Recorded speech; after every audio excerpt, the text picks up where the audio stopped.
greatest night of our lives. You're listening to the Outlaw Radio Network. OutlawRadioNetwork.com.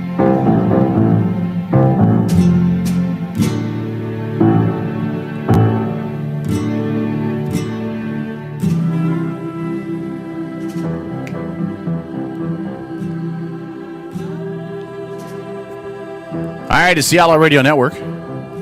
25th of August. It's not the 25th of August. It's like the 15th of September.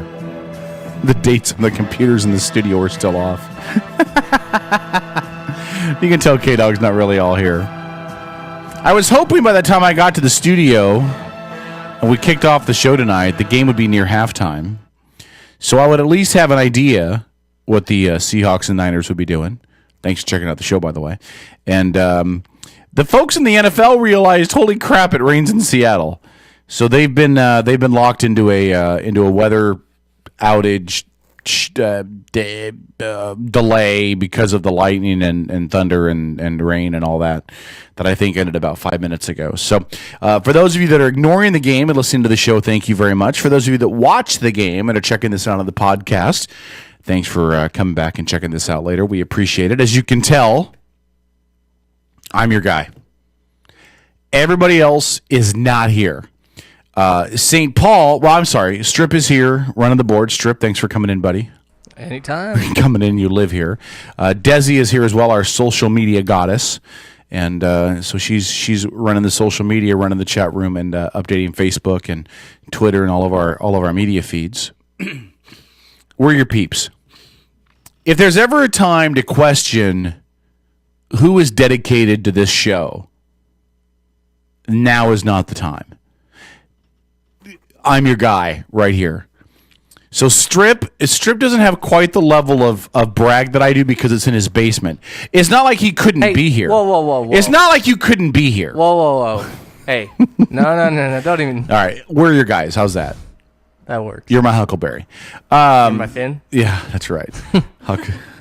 Wait, I thought Finn was a guy from Glee that killed himself. So here's the deal. It's the two of us for now. Tro's going to be in here later.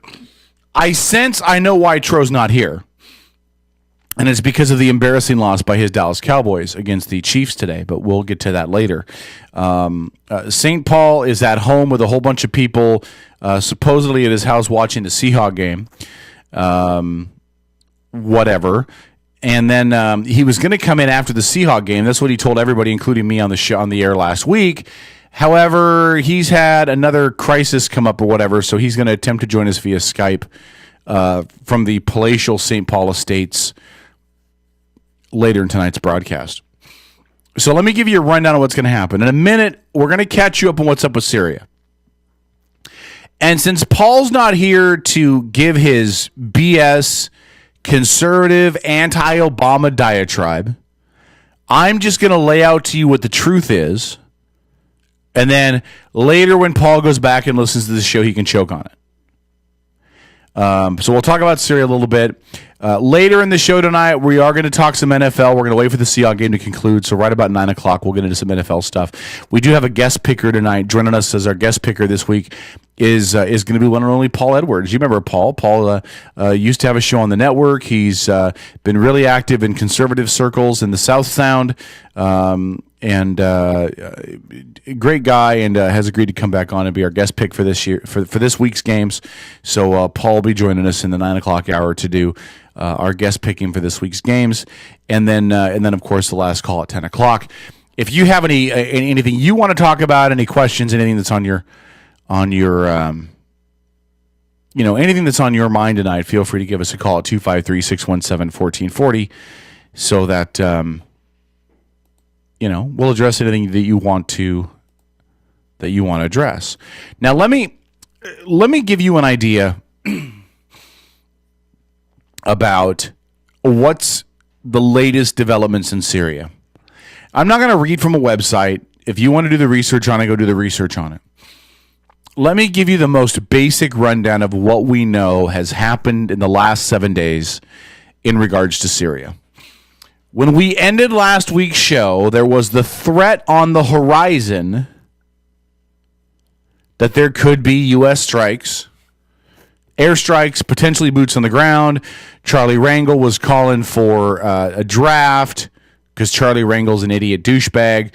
There was a whole lot of unanswered questions about Syria and whether or not the U.S. would get involved militarily in Syria because of the belief that Assad, the president of Syria, was using gas, sarin gas, against his own people. Now, in the last 7 days, here's what's happened. The Russians took a stand on behalf of Assad and the current ruling regime in Syria. And what the Russians said is, U.S., don't get involved. Leave Syria alone. Let them handle their own duty. If you get involved, we run the risk of us getting involved. Over the last 7 days, there was a whole bunch of discussions going back and forth. John Kerry met with representatives from the Soviet Union. His counterpart, John Kerry's Secretary of State, he met with his counterpart with the Soviet Union, with Russia, trying to hammer out a plan. And here is the plan as it stands now. The Syrians have a set amount of time, I believe it's 10 days, to declare all of their chemical weapons. If they declare all of their chemical weapons and turn them over to the Russians to dispose of, the U.S. does nothing. Leaves it alone, doesn't get involved. No missiles, no troops, no guns, no bullets, no bang. Okay?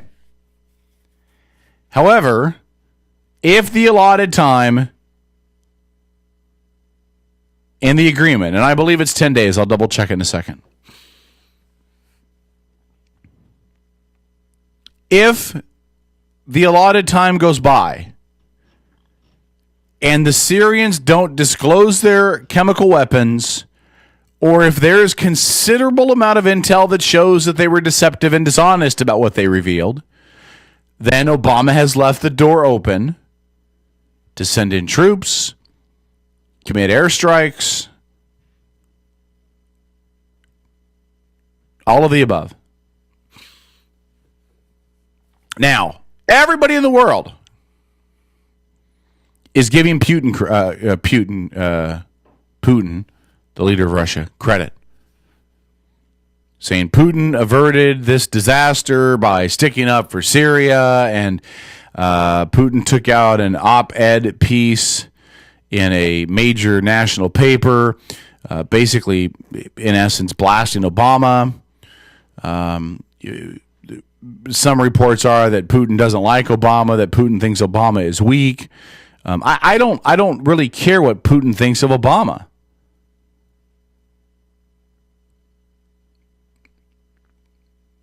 I mean, honestly, remove yourself from your political chains for a second. Republican or Democrat, do we really care how the Russian leadership views our president? I mean, if you're a Republican and a George Bush fan, do you lose sleep if the Russians don't like Bush? If you're a Democrat and an Obama fan, do you lose sleep if Putin doesn't like Obama?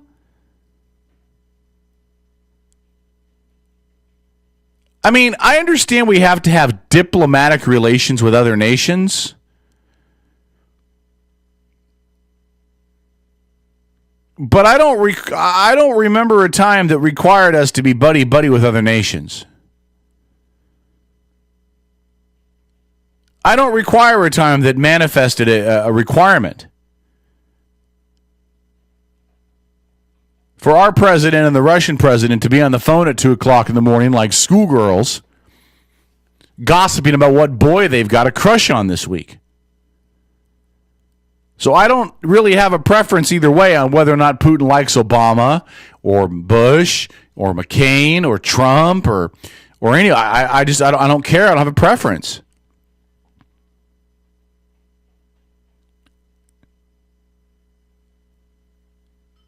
But Putin is getting all the credit, all the props for averting a potential escalated conflict between other nations in Syria. And fine, maybe he does deserve some of that credit. But let me just say that in this rush to not give Obama credit, maybe we should be giving Obama some credit.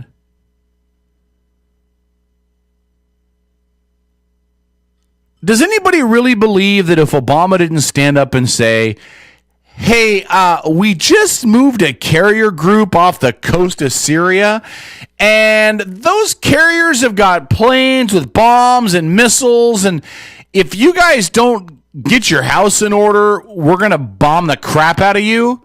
Does anybody think that Russia would have pressured Syria to comply?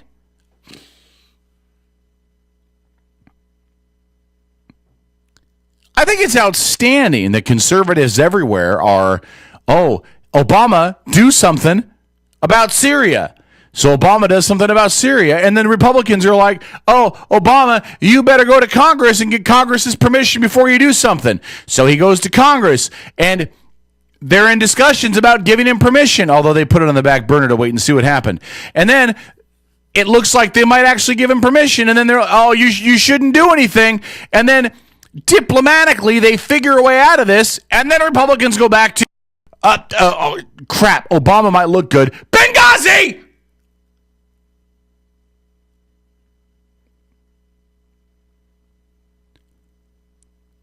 There's children all over the world that suffer from ADD. Conservatives suffer from ADOS.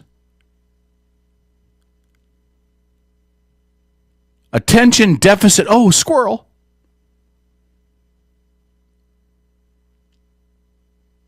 It's just designed to distract you. If they can use it to make him look bad, then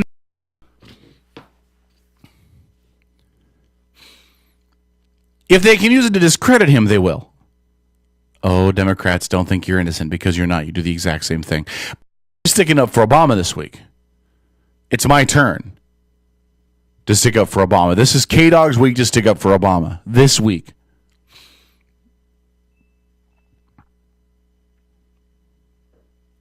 But does anybody believe that Syria wouldn't have volunteered to account for their chemical weapons and to commit to signing the international treaty that would bar them from using it and commit them to destroy it?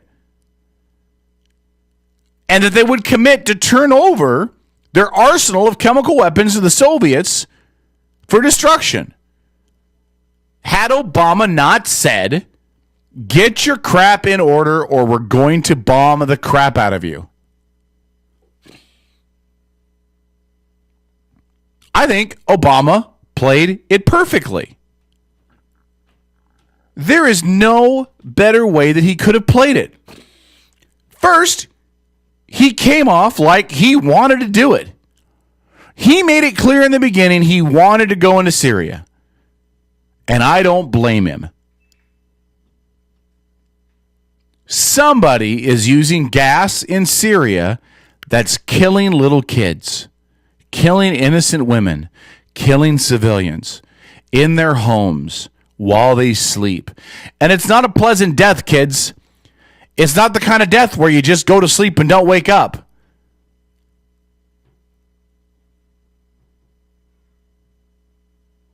It's the kind of death where you poop so hard your intestines come out with it. It's the kind of death when you throw up, your stomach comes up with it.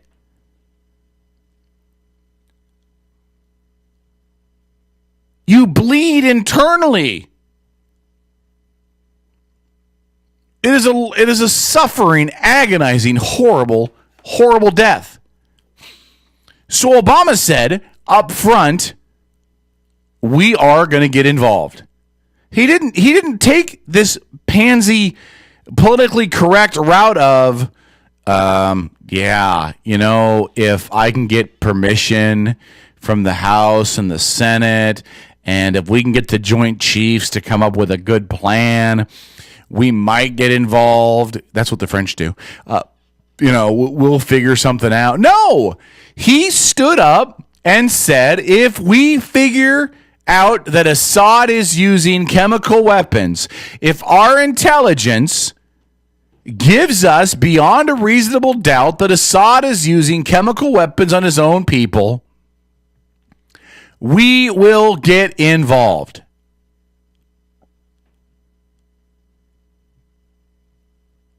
And then he backed off of it and went to Congress. Now, everybody said that Obama looks weak. Oh my God, Obama drew a line in the sand.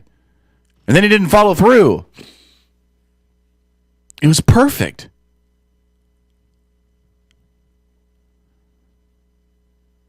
It's like when you get in a fight with your girlfriend.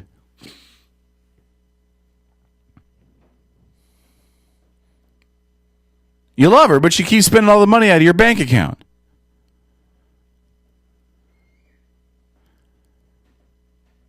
So you tell her, look, do it again, we're done.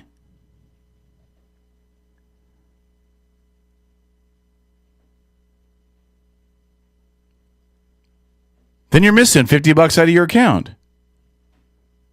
You're not 100% sure she spent it. But you're not 100% sure that she didn't. Do you just proceed blindly down either path? Or do you hedge your bets and position yourself safely until you know? It's exactly what Obama did. He positioned himself safely until he knew for sure. He bought himself time. And the time allowed verification of information, and it allowed time for a diplomatic solution. And guess what? There's a diplomatic solution in place with a clear timetable that, if it works, resolves the issue without American boots on the ground, resolves the issue without us firing missiles into another Arab country. And if it doesn't work, it doesn't drag this thing on forever. And still allows us to get involved if we have to. It's perfect and it's flawless. So Putin can get all the credit he wants to. And maybe this wasn't on purpose by the Obama administration, although I can't believe it wasn't. There's far brighter guys than me working for him in his cabinet. But you can't tell me that all of this isn't by design.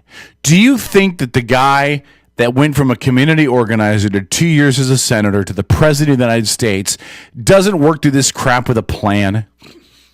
Do you think he woke up today and just said, what are we going to do? Hey, Michelle, what do you think we should do today?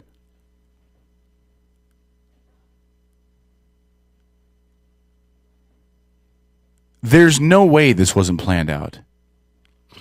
Now, there's other stuff that isn't planned out. Listen, there's other stuff that they've mishandled completely. The whole Benghazi argument is fine. You can argue Benghazi as much as you want to.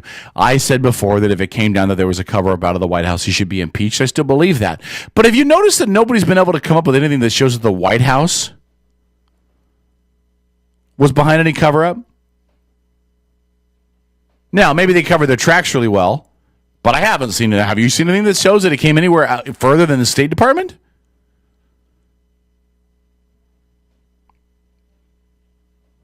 Now, that's going to be a big donut around Hillary if she runs for president in 2.5 years. 3 years.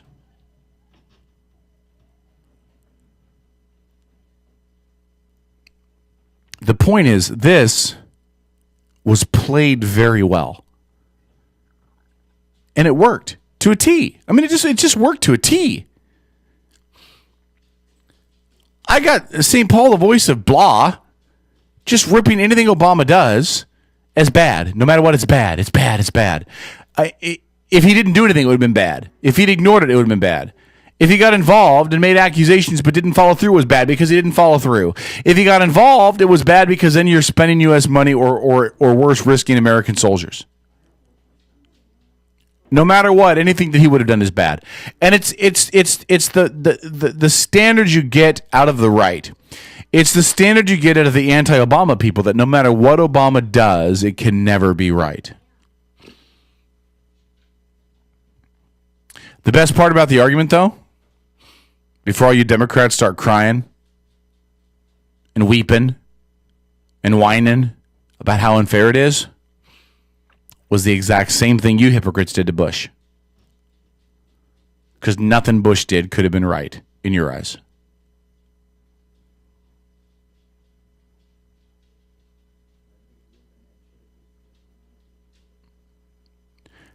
This is where the flaw in our political system comes into play. This is where the hypocrisy of our democracy comes into play.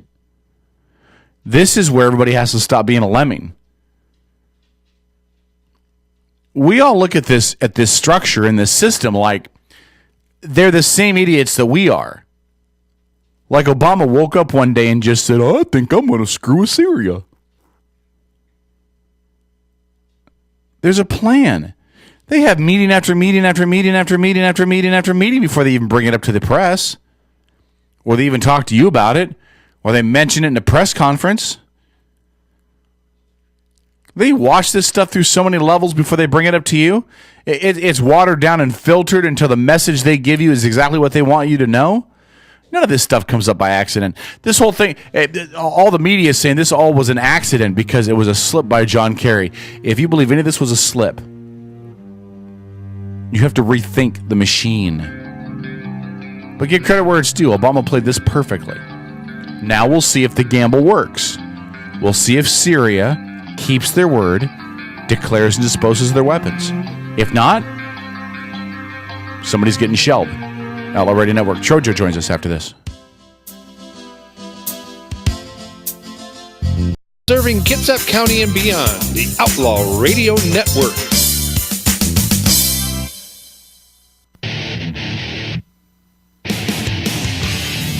Hey, sports fans, have you ever wished there was a live and local all-sports broadcasting network, but wish no more?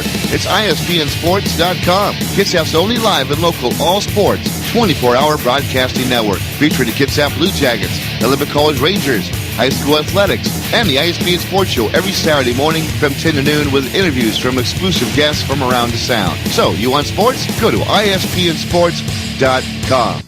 As Kitsap County's largest maintenance provider, Team Innovative in Paulsbo provides commercial and residential maintenance to hundreds of millions of dollars of local real estate. With services including parking lot maintenance and street cleaning to landscape and design, Team Innovative is committed to using a green approach and following a strong environmental conscience. Team Innovative Services, 697-6858, or visit them online at getinnovative.net.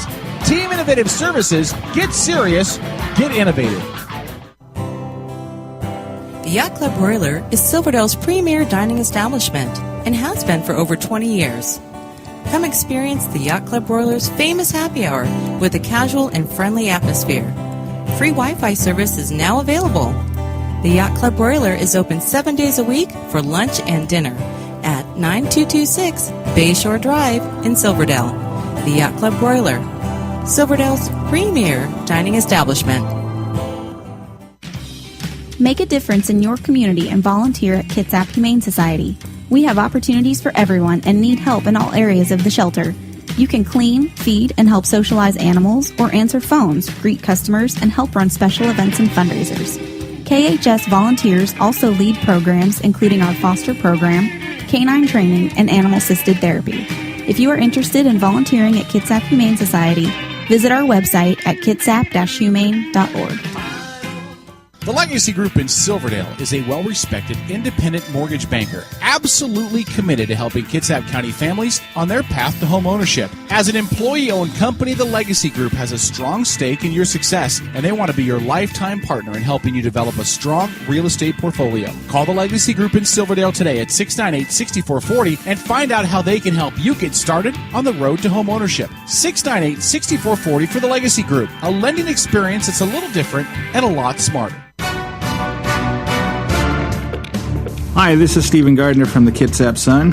There are 3 things we try to do on the Kitsap Caucus blog. give you more about the story that didn't fit in the regular piece, give you the story behind the story. We also try to draw attention to other news you might have missed. And sometimes, I like to poke fun at Port Orchard. Read the Kitsap Caucus blog at thekitsapsun.com. Rachel's on the East Side boasts a full menu, including pasta and sandwiches. Plus, Rachel's has got the best pizza in all of Bremerton. And while the weather's nice, enjoy a great night at Rachel's by enjoying their outdoor seating area. Rachel's on the East Side, conveniently located at 1217 Silverway in Bremerton. Rachel's is even open 7 days a week for lunch and dinner. So whether it's a romantic night out or a family outing, enjoy the best food on the Kitsap Peninsula at Rachel's on the East Side. How do I get a hold of you? You just contact the mayor's office. He has a special signal that shines in the sky. It's in the shape of a giant cock.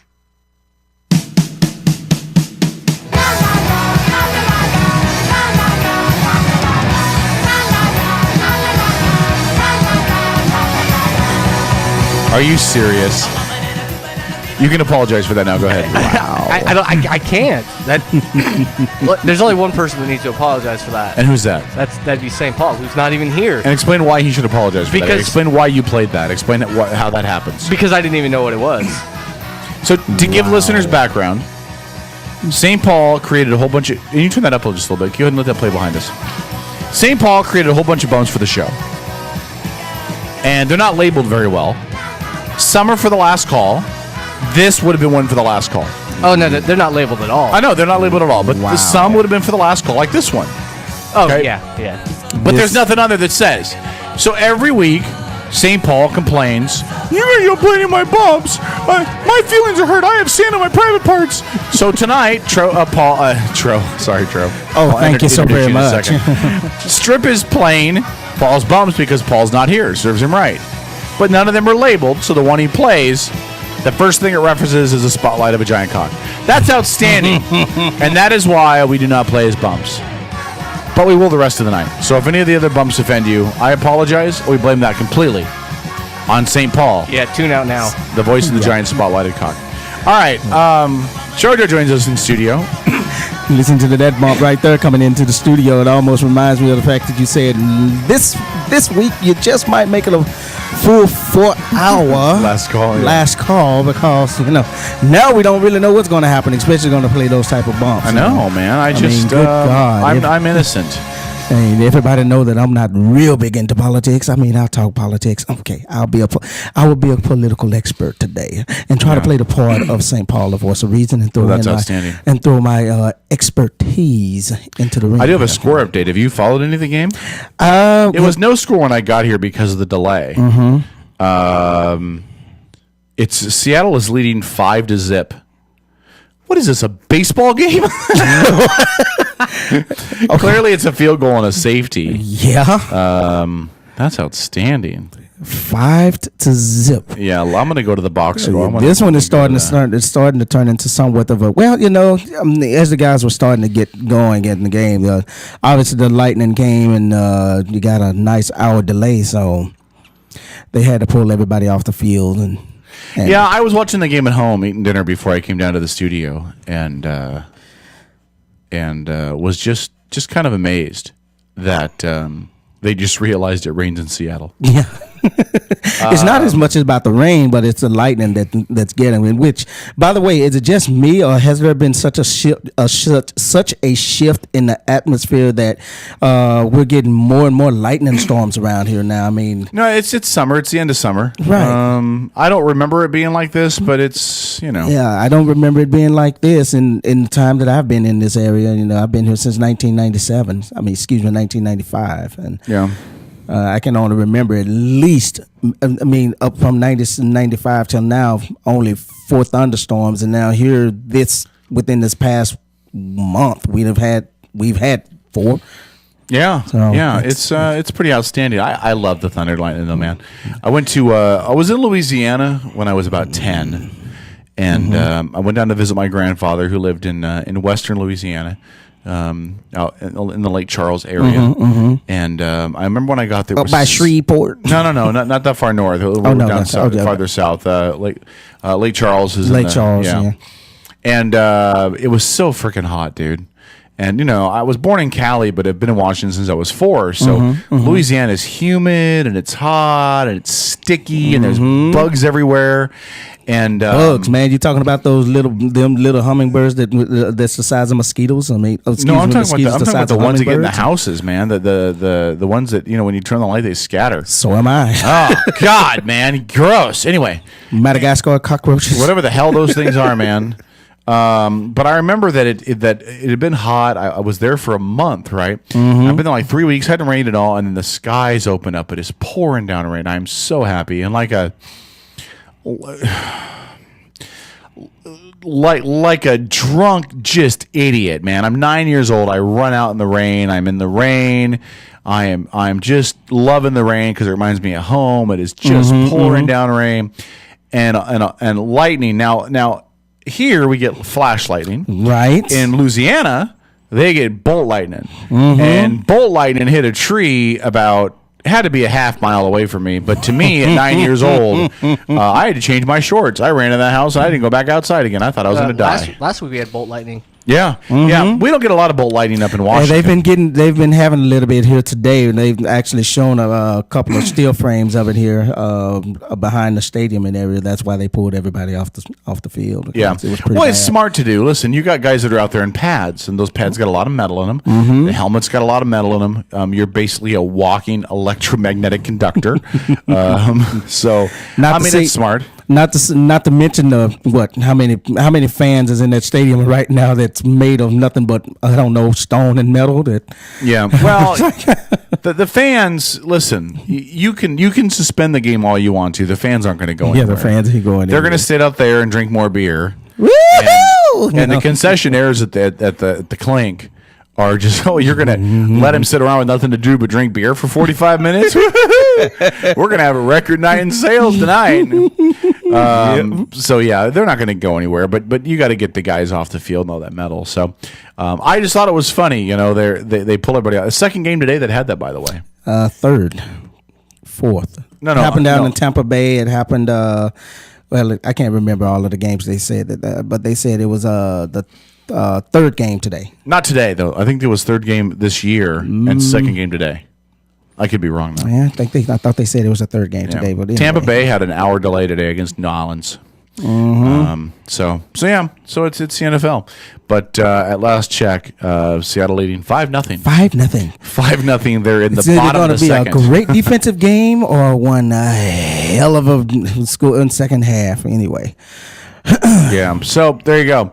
But we'll keep you abreast of that if it happens. Speaking of abreast, you should see what Desi's wearing tonight. Anyway, listen. So we talked about Syria. She's ignoring me. She's not wearing. Did she not hear me? I don't know if the speaker's up in there or not. But she's we could not. Totally talk about her.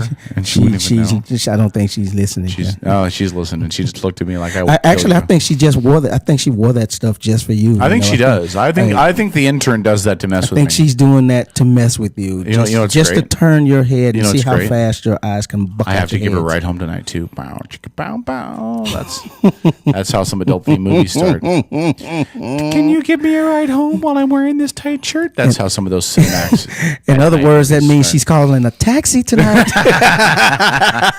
All right, let's get back to the news. Cheryl, is there anything that has stood out in your? And I ask you this, knowing up front, you're not a political guy. Does Seattle have the ball again? They do with 327. Yes, that's where the arrow's posted. Okay. I know that you're not a political guy. You're not a guy like Paul. Literally, here's what Paul does. For those of you who don't know St. Paul, the voice of very well, he actually will sit at home and watch Fox News, and he will watch it buck naked with a bowl of Cheetos. And that's his idea of a good day off. But so I know as I ask you this question, you don't follow a lot of politics. Not a lot. Is there anything that jumps out at you that you're paying attention to? Is there anything that well, the one thing that piques you? The thing that really gets my attention here is, we've got everybody. You got a lot of people just really, really beating up on the president right now. You know, you got some people that are saying he shouldn't be messing with Syria. You got other ones who are saying, you know, Obama is part of the Muslim Brotherhood and everything. Look, people, just understand. No matter what you may think about him, he's still our president. And here's the thing that's really getting to people. Okay, he get it from what I'm understanding, you know, and I don't follow a lot. I follow a little bit, but he gave Syria pretty much a ultimatum. And the Syrian government pretty much called him out on it, and you know, they decided, hey, you know, if we're going to do pretty much what we want to do, right, and I dare you to come in and do something about it. Well, now it's to the point where, okay, if Barack doesn't do anything, it makes the United States look weak. But if he does do something, okay, why are you going and getting involved in a civil war, right, that really has nothing to do with the United States? It's a civil war. So what he's going to do? But the thing that scares everybody is the weapons of mass destruction that are being used on the people. Chemical weapons, yeah. Yeah. So, I mean, what is he supposed to do? So it looks like from the looks of things, the Syrian government has said, okay, we're going to turn over the weapons of mass destruction and blah, blah, blah, blah, and we just got to wait to see what happens now. Bottom line is this. I mean, he's the president of what is perceived at one point in time, and a lot of countries don't see it now, as the United States being the strongest nation in the world anymore. A lot of nations believe they could probably even come in and, you know, invade the shores of the United States, and the United States will absolutely do nothing except lay down, roll over, and surrender. Do you believe that? Hell no. Do you want to see how fast if these other countries out there think that this would be a Red Dawn moment? allow us to explain to you what it means about the right to bear arms. You want to see how fast that all these talks of banning firearms and everything would be pulled off the table if a country were to decide they want to do that? You want to see how fast all Americans would join and unite in the struggle and the battle to just go ahead and beat the holy hell out of any country that decided they want to come into our land? Yeah, exactly. Listen, the discussion about gun rights and the discussion about the Second Amendment and restricting guns and all that'll go out the window the minute this nation feels a threat. Real quick. See, right now we don't feel a threat. I mean, if you ask the average American in this country, do you feel threatened by another nation? No. The answer is no. And people will ask, well, what about terrorism? Well, terrorism is not the same. No, terrorist is not the same, because you don't see terrorists coming. You don't know when it's going to happen. I mean, it's something that's already been signed. Mahmoud is not going to say, before I detonate this vest, would you like to shoot me in the head? No. Mahmoud's not going to say that. He's just going to walk into and I don't mean Mahmoud is a racist statement against Arabs. That's not what I'm saying. No. I just picked the name at random. And since half of everybody in the Arab world is named Mahmoud, I just picked the one at random. But no, you're absolutely right. There's no pre-warning. Although there is the story of the two terrorists in England who chased down the English military guy and hacked him to death in the street. Right, hacked him to death. He would have liked to have been armed, I bet. Yeah. You think? Yeah. Isn't that a country that doesn't have open arms or anything? They don't have any. Yeah, they don't have anything. The only people that got the guns is the government. Yeah. And the military. He would have loved to have something to protect himself. Yeah.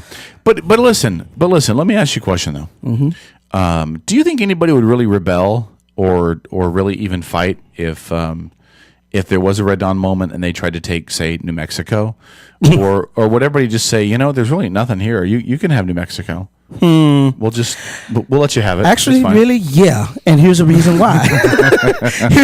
here's the reason There's why. Not really anything here. There's not nothing here. It's you know. It's just New Mexico. It's desert and it's the same. I mean, I put us in the status quo of, you know, most people who really don't have a lot to lose. I don't have a lot to lose, but damn it, it's mine. If you're going to come in and you think you're just going to take it from me, then guess what? It may not have much value until you try to come just take it. Now, if you want to buy it, you want to negotiate, you want to haggle over it, okay, let's talk, let's negotiate. But if you think you're just going to walk into my yard, walk into my place, walk into my dwelling, and just say, I got guns, I'm taking this land, get out. Well, that's what I love the most about when people say, oh, we owe so much money to China. If they come back and they wanted to call us on all of our debt, they could take the entire state of California. Good luck with that. Good luck. Yeah, they can have California and all the illegal immigrants in California as well, and they can provide them health care. Knock yourselves out. Yeah. No, I don't ever foresee a time when you're going to get guns out of the hands of Americans. Now, you might restrict what kinds of guns they can have. Right. All right. You might take away their ability to have fully automatic weapons. You might take away their ability to have semi-automatic rifles. You might take away their ability to have Uzis. You might, limit what they've got. But there's going to be somebody with a rifle. There's going to be somebody with a handgun. There, 8 out of every 12 people on any given street block is going to be armed, and that's just the way that it is. And again, it just goes back to what we're saying. If you take away the gun rights of those of us who will follow the rules and the regulations set forth by our forefathers, so we have that right to bear arms. You take those gun rights away from us, then you know who's left with the guns. Because the criminals out here, the gangbangers, and they're not going to play by the same rules. They're not playing by those rules. Well, now. exactly. So, and listen, and here's the deal too. Think about what you're going to do. You're going to give all the power to the drug cartels. Absolutely. Because the ones in Mexico are pretty freaking strong in Mexico. Yep. And you can ban all the guns you want to, but listen, you couldn't keep pot from coming across the border, and you can't keep coke from coming across the border, and you can't keep heroin from coming across the border. What makes you think you're going to keep guns from coming across the border? You won't. You're not going to. It's impossible. You can't even keep people from coming across the border. I mean, exactly.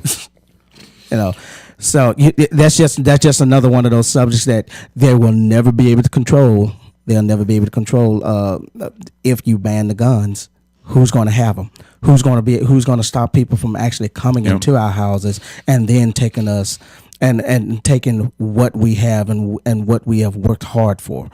As I said, but back to what you was talking about though. The serious situation, it's a serious situation. If they've shown a propensity to use weapons of mass destruction on their own people, you just believe if United States or any country storm their shores, if they're using on that, my take on it is this: if they're going to use it on their own people, why in the heck wouldn't they want to use it on us? Why wouldn't they? What makes you think that they wouldn't use it on someone that's crossing into their lands? That, well, let's just face it, trying to take all of their power away. Yeah. What do they have to lose? Well, nothing. And that's the beauty of chemical weapons, right? Because if you're going to deploy it, you're going to know you're going to deploy it, and you're going to make sure that if you got any people out there, hey, put your mask on. Yeah. Put on your mask, and then the other people don't know what's coming, and you got bodies. Listen, they used mustard gas in World War I. Yeah. I mean, this isn't a new wrinkle in warfare, right?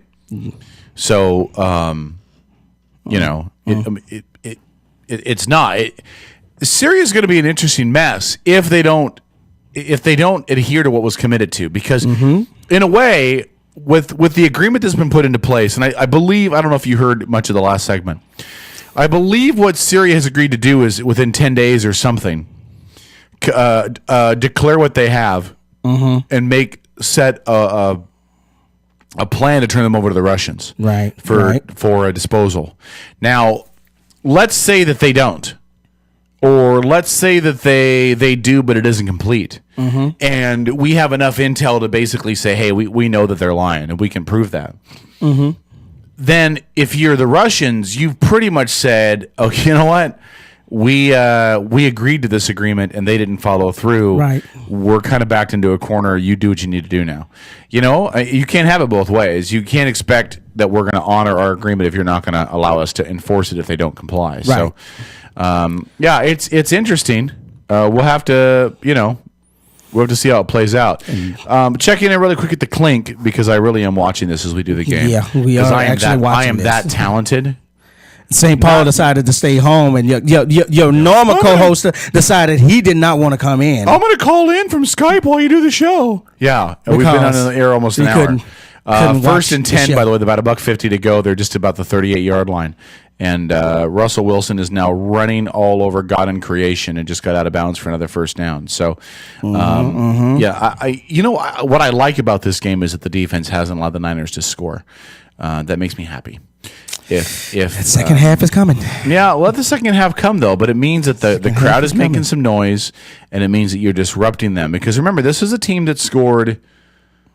7 touchdowns last week? 6 touchdowns last week against the Packers? And the Packers just demolished. That's a whole different story. Yeah, we'll talk about that. We'll talk about that in 9 o'clock hour. But good God! Yeah, first and 10. They're at the 50 with $1:41 to go. They really only need 21 yards to get to the field goal. And Turbin just picked all that up in one run. Yes, he did. So Turbin just took it to the right side and picked up about 20 yards on the play. It'll be another first down. And 10, I think he stepped out at about the 30 or 31 yard line. And I don't know how much of the noise factor is bothering the San Francisco right now, because right before I left the house, the San Francisco's offense is not on the field right now, but right before I left the house, Colin Kaepernick had already Colin. Excuse me. Colin. Let me get it right. Colin. It's cool. Colin Kaepernick. Colin Kaepernick was already. Oh, they called a penalty on the play. Yeah, he was already he'd already started, and doing hand signals.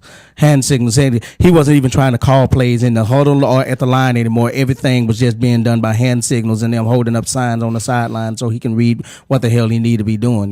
Should we break some NFL laws real quick? Yeah, sure. Why not? You want to? We'll do the next. I'll do the next play. Just because I like to get my finger to the NFL every once in a while. And this next play called out to you by K-Dog, the voice of reason. Brought to you by Mindy Byers.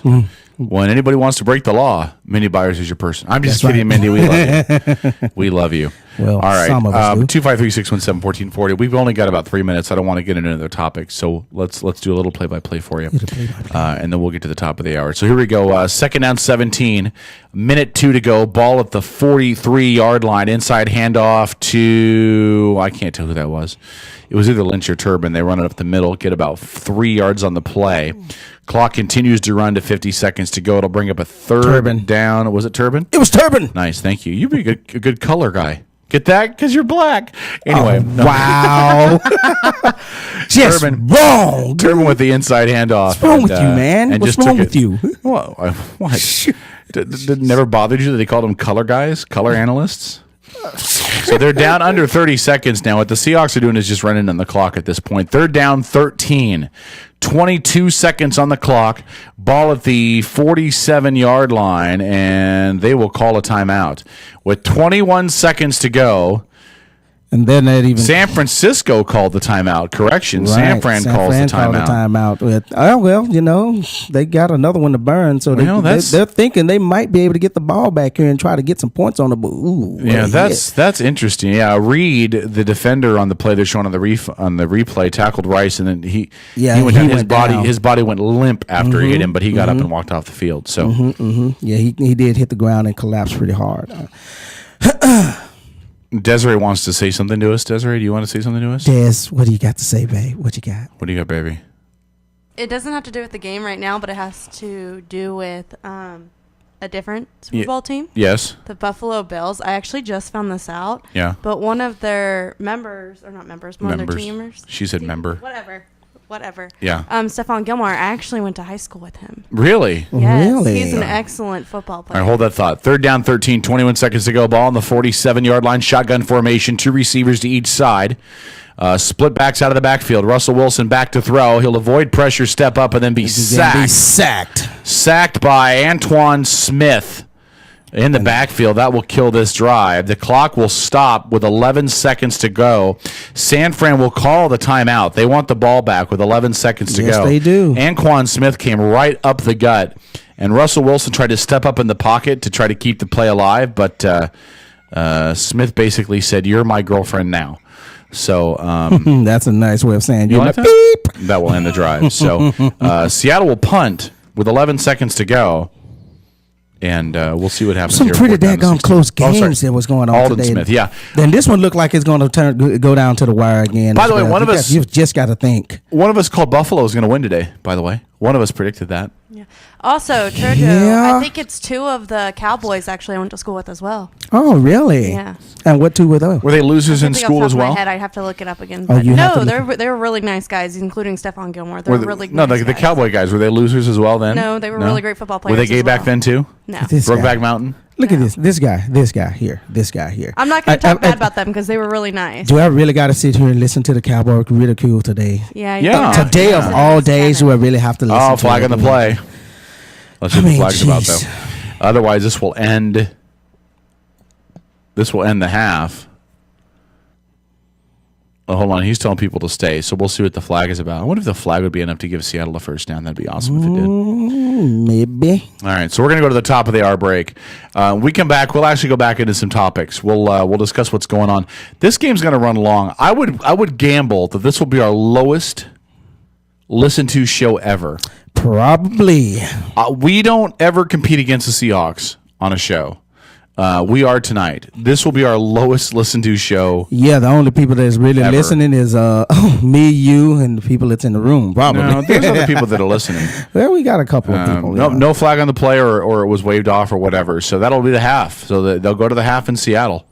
And I do have a when we come back from the break or when we get into other subjects and topics, I definitely have something that I know you would be interested in, and I'd like to pose a question to the listener to see what they would think on this take, because I mean it's real interesting. I got a somewhat of a small dilemma, and it's a little bit of a personal thing, but I'd like to know what the listeners might think and what you think, and hopefully I'm able to make the right decision in it, So, that'll be interesting. Well, we'll talk about that. Is that like a 4th hour topic? Is that It doesn't necessarily have to be a 4th hour topic, but it's definitely not a political topic, though. Okay. Fair enough, then. All right, we'll go to break. It's 8 o'clock. We'll take a look at the top of the hour news. We come back, we'll switch gears. There's a story coming out of Yemen that, if it's true, disturbs the crap out of me and makes me wonder why we're not involved in other issues like that. Oh, I know why. Because they're our allies. We choose to ignore it. So stick around. He is Trojo. He is K-Dog. Thank you. See, we'll train. It's okay. He is K-Dog. He's my color guy. Stick around. Yes, I am. Outlaw Radio Network on EdgeMediaSource.com.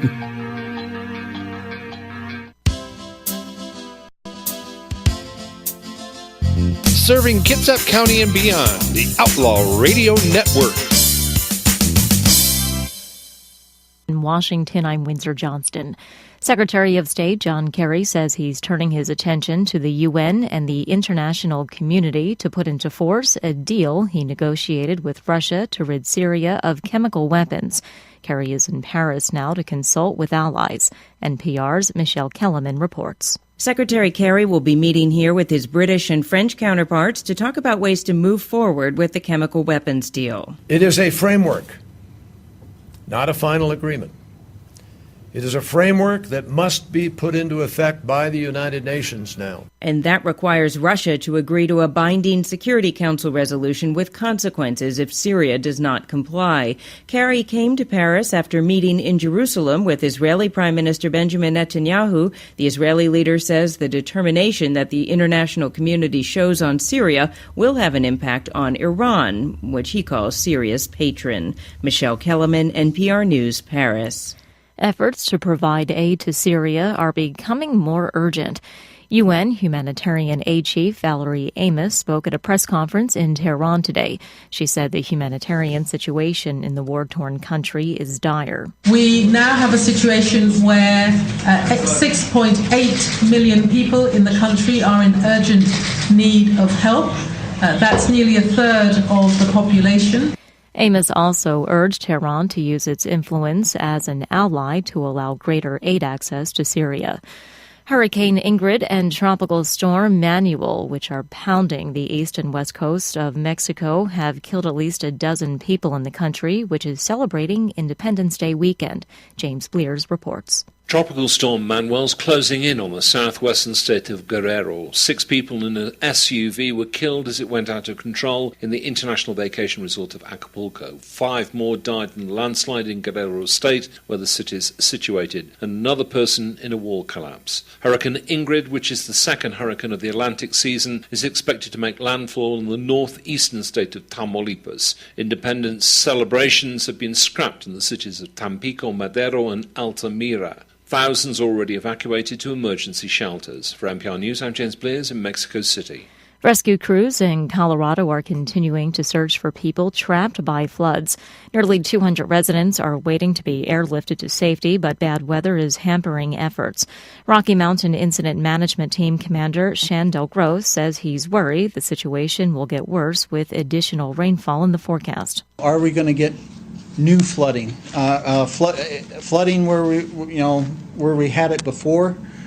That is a concern. 4 people are confirmed dead and 2 people are missing. This is NPR.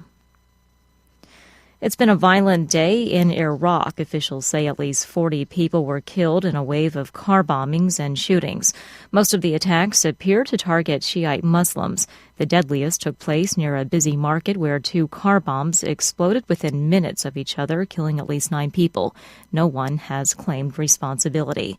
In the Philippines, nearly 100 Muslim guerrillas who've been holding hostages have been killed or captured in a standoff with army troops and special police forces. The standoff has been going on for almost a week.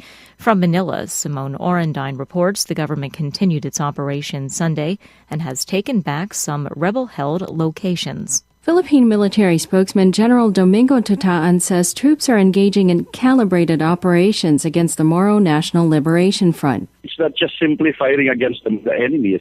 We have to make sure that these civilians who are held against their will and are used as human shields are not caught in the crossfire. The vice president tried to broker a ceasefire with the head of the MNLF faction that was expected to take effect at the start of the weekend, but top officials on the ground said sniper and mortar fire was still going on, so the government stepped up its offensive. The military says it interceded Monday when it learned about a plan by the rebels to fly a separatist flag at Zamboanga City Hall. For NPR News, I'm Simone Orendine in Manila. There's been a coal mine disaster in Afghanistan. Officials say a tunnel collapsed this weekend at a mine in the northern part of the country. At least 24 bodies have been recovered by rescue teams. 3 other workers are missing. This is NPR News. Support for NPR comes from CN. Hey, sports fans, have you ever wished there was a live and local all-sports broadcasting network, but wish no more? It's ISPNsports.com. Kitsap's only live and local all-sports 24-hour broadcasting network, featuring the Kitsap Blue Jackets, the Lubbock College Rangers, high school athletics, and the ISPN Sports Show every Saturday morning from 10 to noon with interviews from exclusive guests from around the Sound. So, you want sports? Go to ISPNsports.com. As Kitsap County's largest maintenance provider, Team Innovative in Paulsbo provides commercial and residential maintenance to hundreds of millions of dollars of local real estate. With services including parking lot maintenance and street cleaning to landscape and design, Team Innovative is committed to using a green approach and following a strong environmental conscience. Team Innovative Services, 697-6858, or visit them online at getinnovative.net. Team Innovative Services, get serious, get innovative. The Yacht Club Broiler is Silverdale's premier dining establishment and has been for over 20 years. Come experience the Yacht Club Broiler's famous happy hour with a casual and friendly atmosphere. Free Wi-Fi service is now available. The Yacht Club Broiler is open 7 days a week for lunch and dinner at 9226 Bayshore Drive in Silverdale. The Yacht Club Broiler, Silverdale's premier dining establishment. Make a difference in your community and volunteer at Kitsap Humane Society. We have opportunities for everyone and need help in all areas of the shelter. You can clean, feed, and help socialize animals or answer phones, greet customers, and help run special events and fundraisers. KHS volunteers also lead programs including our foster program, canine training, and animal-assisted therapy. If you are interested in volunteering at Kitsap Humane Society, visit our website at kitsap-humane.org. The Legacy Group in Silverdale is a well-respected independent mortgage banker, absolutely committed to helping Kitsap County families on their path to home ownership. As an employee-owned company, the Legacy Group has a strong stake in your success, and they want to be your lifetime partner in helping you develop a strong real estate portfolio. Call the Legacy Group in Silverdale today at 698-6440 and find out how they can help you get started on the road to home ownership. 698-6440 for the Legacy Group, a lending experience that's a little different and a lot smarter. Hi, this is Stephen Gardner from the Kitsap Sun. There are 3 things we try to do on the Kitsap Caucus blog. Give you more about the story that didn't fit in the regular piece. Give you the story behind the story. We also try to draw attention to other news you might have missed. And sometimes, I like to poke fun at Port Orchard. Read the Kitsap Caucus blog at thekitsapsun.com. Rachel's on the East Side boasts a full menu, including pasta and sandwiches. Plus, Rachel's has got the best pizza in all of Bremerton. And while the weather's nice, enjoy a great night at Rachel's by enjoying their outdoor seating area. Rachel's on the East Side, conveniently located at 1217 Silverway in Bremerton. Rachel's is even open 7 days a week for lunch and dinner. So whether it's a romantic night out or a family outing, enjoy the best food on the Kitsap Peninsula at Rachel's on the East Side.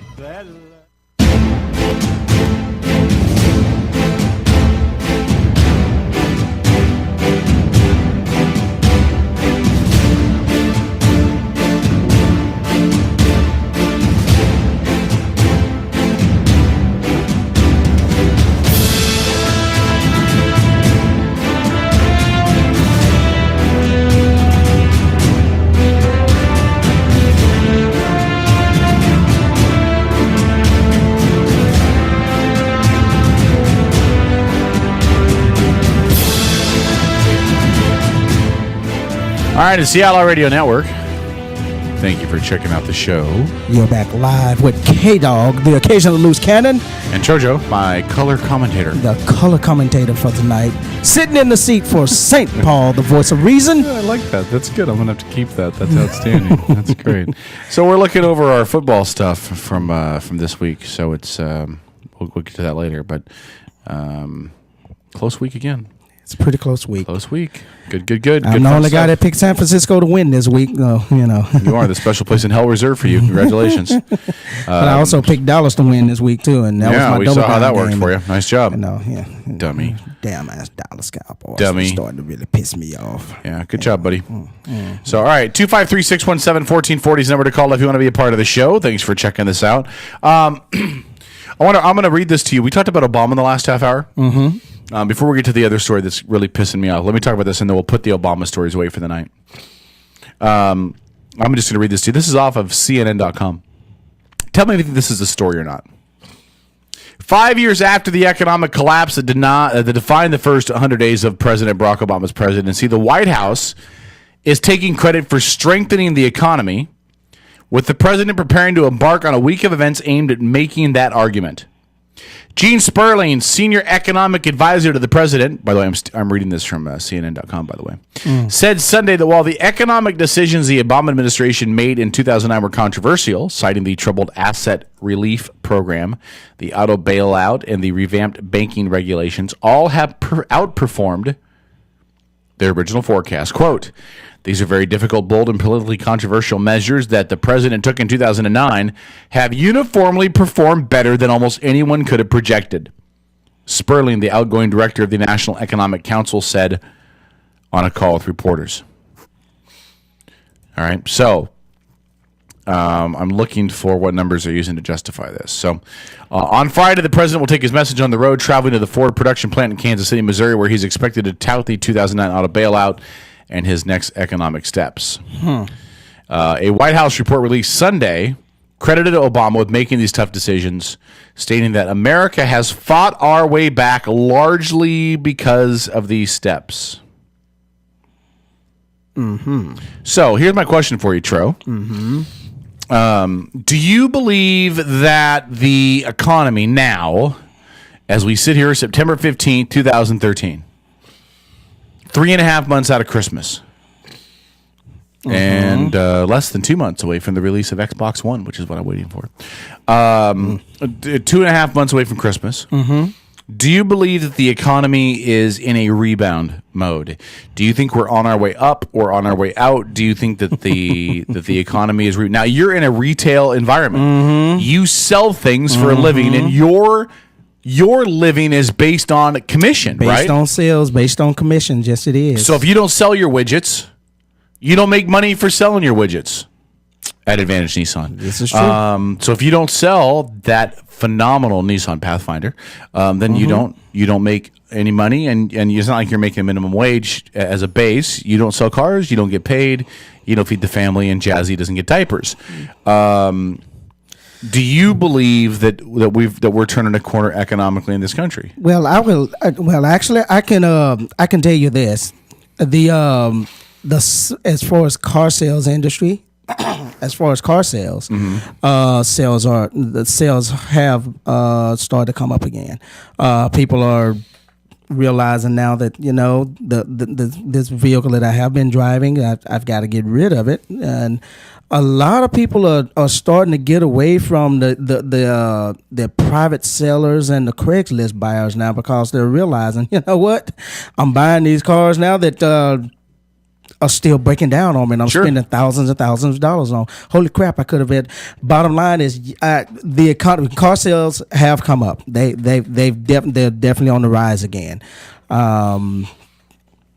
Now, is that attributed to some of the things that's taking place with Obama being in office? Well, when he first took over the United States, the economy collapsed completely and totally, unadulterated collapse, which is why I'm surprised to hear that he's actually going to go stand at the motor at the Ford Motor Company, which is the one and only company that did not even ask for bailout money. Yeah, they didn't take any bailout money. They didn't take any bailout money. So I mean, if you want to impress me on that one, okay, go stand at one of these companies that damn near lost their shirts, and go to Chevy, go to Chrysler, go to one of those companies and stand and talk to those people, and see if you get the applause and you get the respect that you should be getting for being the president, standing in there and saying, hey, this is what I helped y'all do, this is what I helped y'all accomplish. Go stand in front of those guys and let's see if they give you that resounding yes, you helped us out.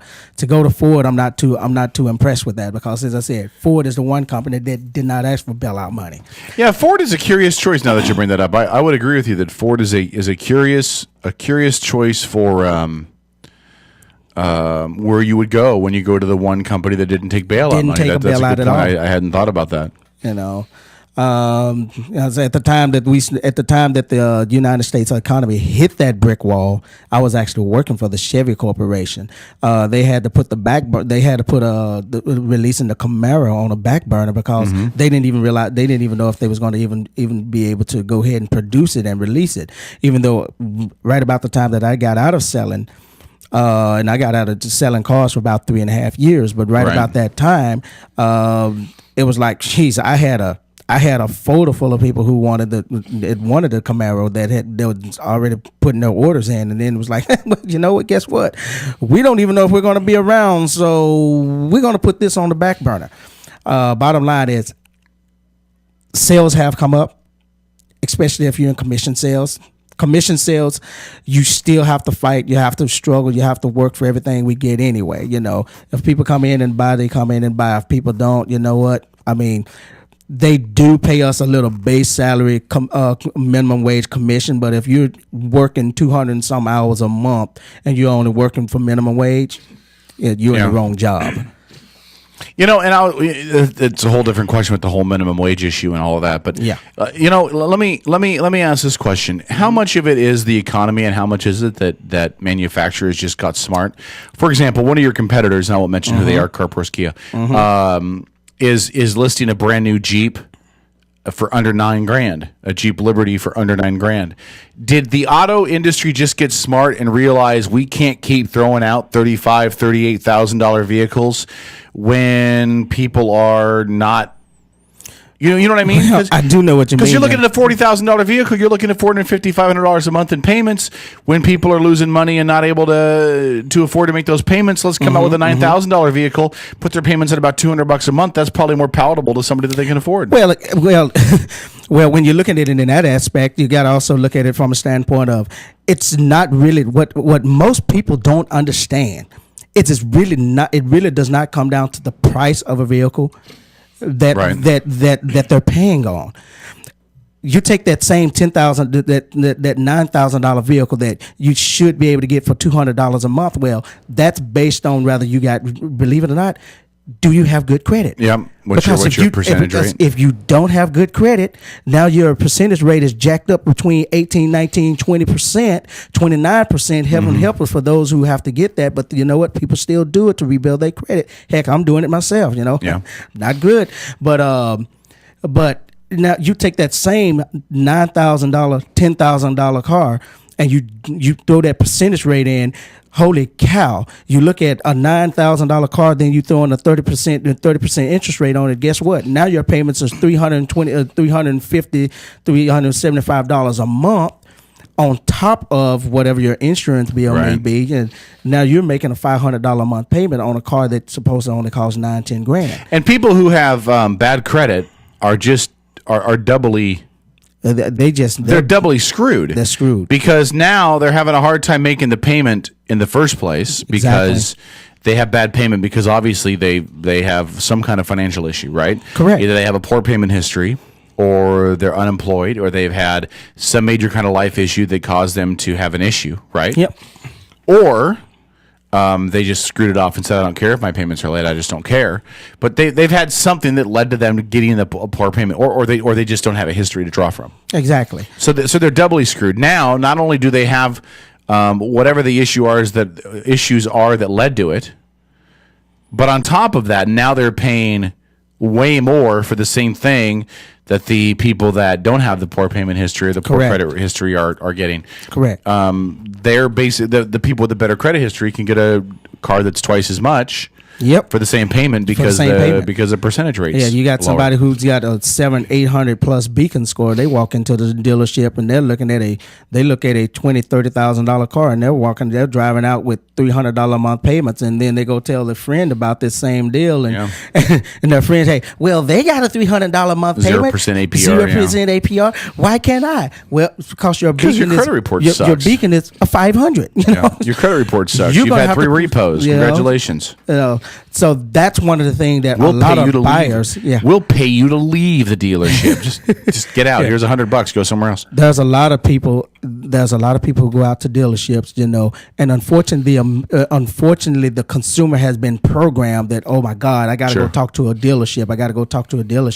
They're going to rip me off. They're going to rip me off. And believe it or not, I had that same mentality until I actually started selling cars, and then I got to see, and then I learned it was like, holy cow, Well, it's one of those scenarios that, you know what, you got to start treating people like people, because these people are coming in for something. They want something. They need help. And the only way they're going to get that help, a lot of them come in because, well, they know they got bad credit, but they want to start reestablishing themselves. And the best way to do that is one of 2 ways. It's still easier in this world to buy a house than it is to buy a car, which is sad. Sad to say, sad but true. It's easier to buy a house than it is to buy a car. I don't know about that. I bought a house, dude. I don't know. I bought a house and I bought that Kia. I think it's. I don't know if I agree with that. Well, in years past, oh man, you got a big bug flying behind you. I'm sorry. I'm a magnet, man. I'm a magnet. Do you think it's better economically though? So when you're watching people coming off the street and they want to buy a car, they want to select from the large inventory of new and used cars at Advantage Auto Works and Advantage Nissan, located on Bremerton's Auto Row. Free plug. Thank you. You like that? I like that. But when people are coming in there, are you seeing Jeremy, please? Yeah, see Jeremy. But are you seeing more people wanting to get a car?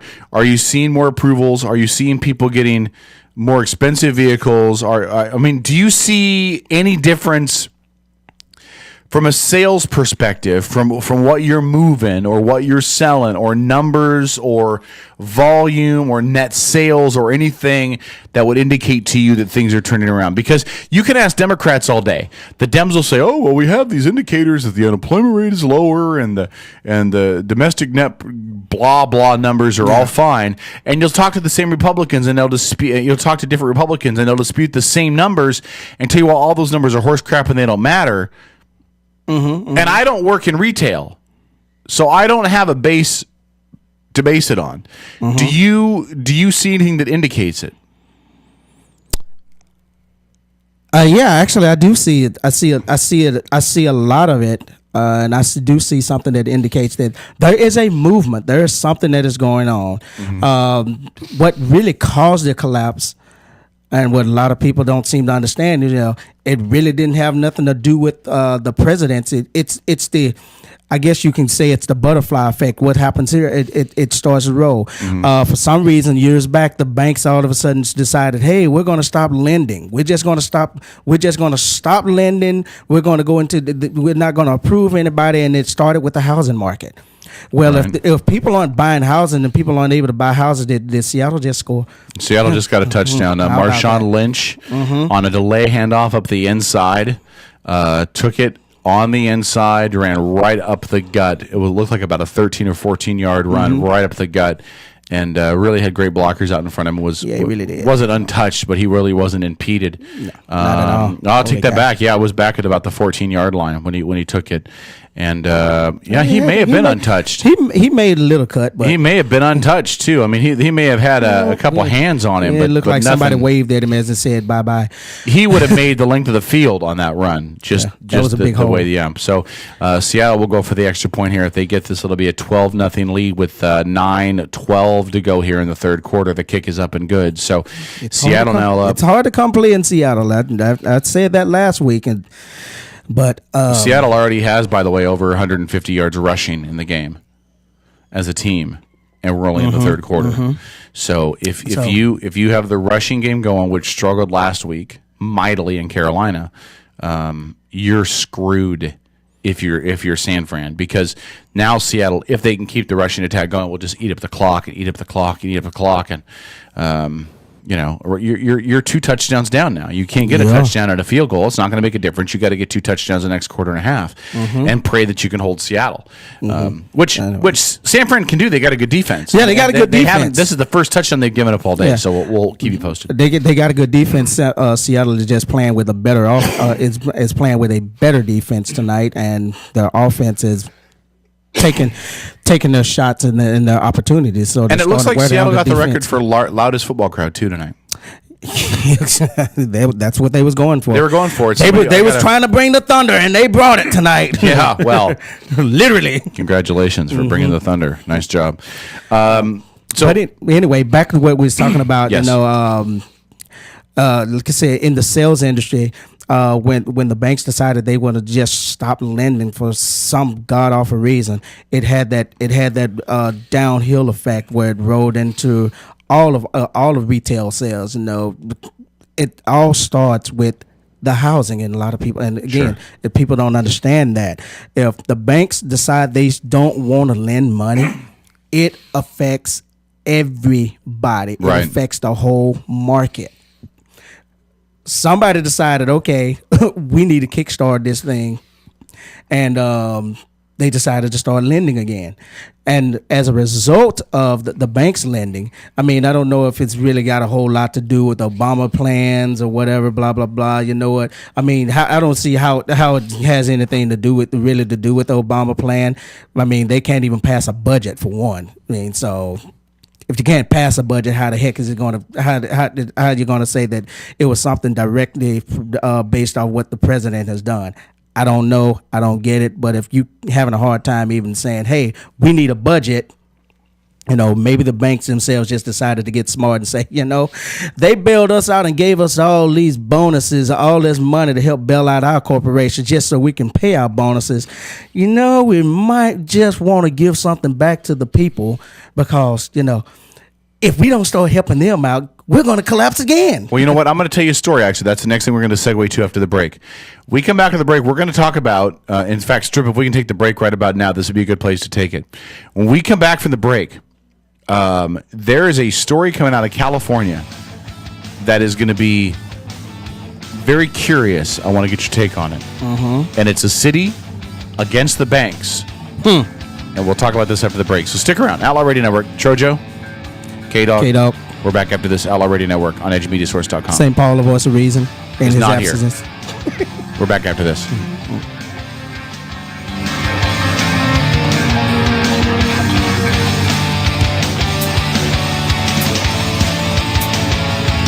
Serving Kitsap County and beyond, the Outlaw Radio Network.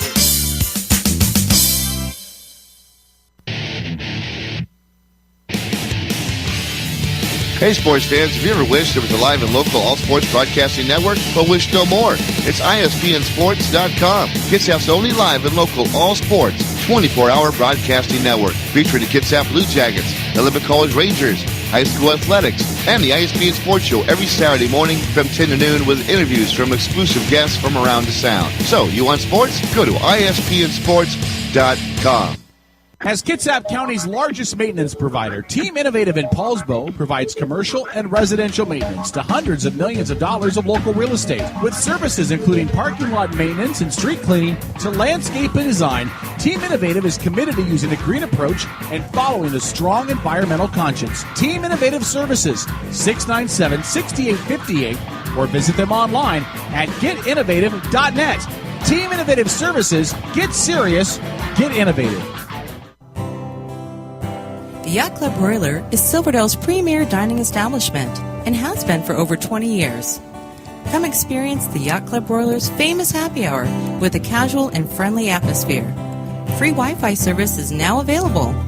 The Yacht Club Broiler is open 7 days a week for lunch and dinner at 9226 Bayshore Drive in Silverdale. The Yacht Club Broiler, Silverdale's premier dining establishment. Make a difference in your community and volunteer at Kitsap Humane Society. We have opportunities for everyone and need help in all areas of the shelter. You can clean, feed, and help socialize animals or answer phones, greet customers, and help run special events and fundraisers.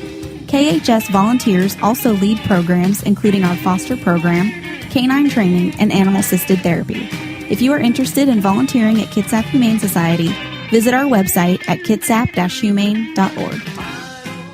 The Legacy Group in Silverdale is a well-respected independent mortgage banker, absolutely committed to helping Kitsap County families on their path to home ownership. As an employee-owned company, the Legacy Group has a strong stake in your success, and they want to be your lifetime partner in helping you develop a strong real estate portfolio. Call the Legacy Group in Silverdale today at 698-6440 and find out how they can help you get started on the road to home ownership. 698-6440 for the Legacy Group, a lending experience that's a little different and a lot smarter. Hi, this is Stephen Gardner from the Kitsap Sun. There are 3 things we try to do on the Kitsap Caucus blog. Give you more about the story that didn't fit in the regular piece. Give you the story behind the story. We also try to draw attention to other news you might have missed. And sometimes, I like to poke fun at Port Orchard. Read the Kitsap Caucus blog at thekitsapsun.com. Rachel's on the East Side boasts a full menu, including pasta and sandwiches. Plus, Rachel's has got the best pizza in all of Bremerton. And while the weather's nice, enjoy a great night at Rachel's by enjoying their outdoor seating area. Rachel's on the East Side, conveniently located at 1217 Silverway in Bremerton. Rachel's is even open 7 days a week for lunch and dinner. So whether it's a romantic night out or a family outing, enjoy the best food on the Kitsap Peninsula at Rachel's on the East Side.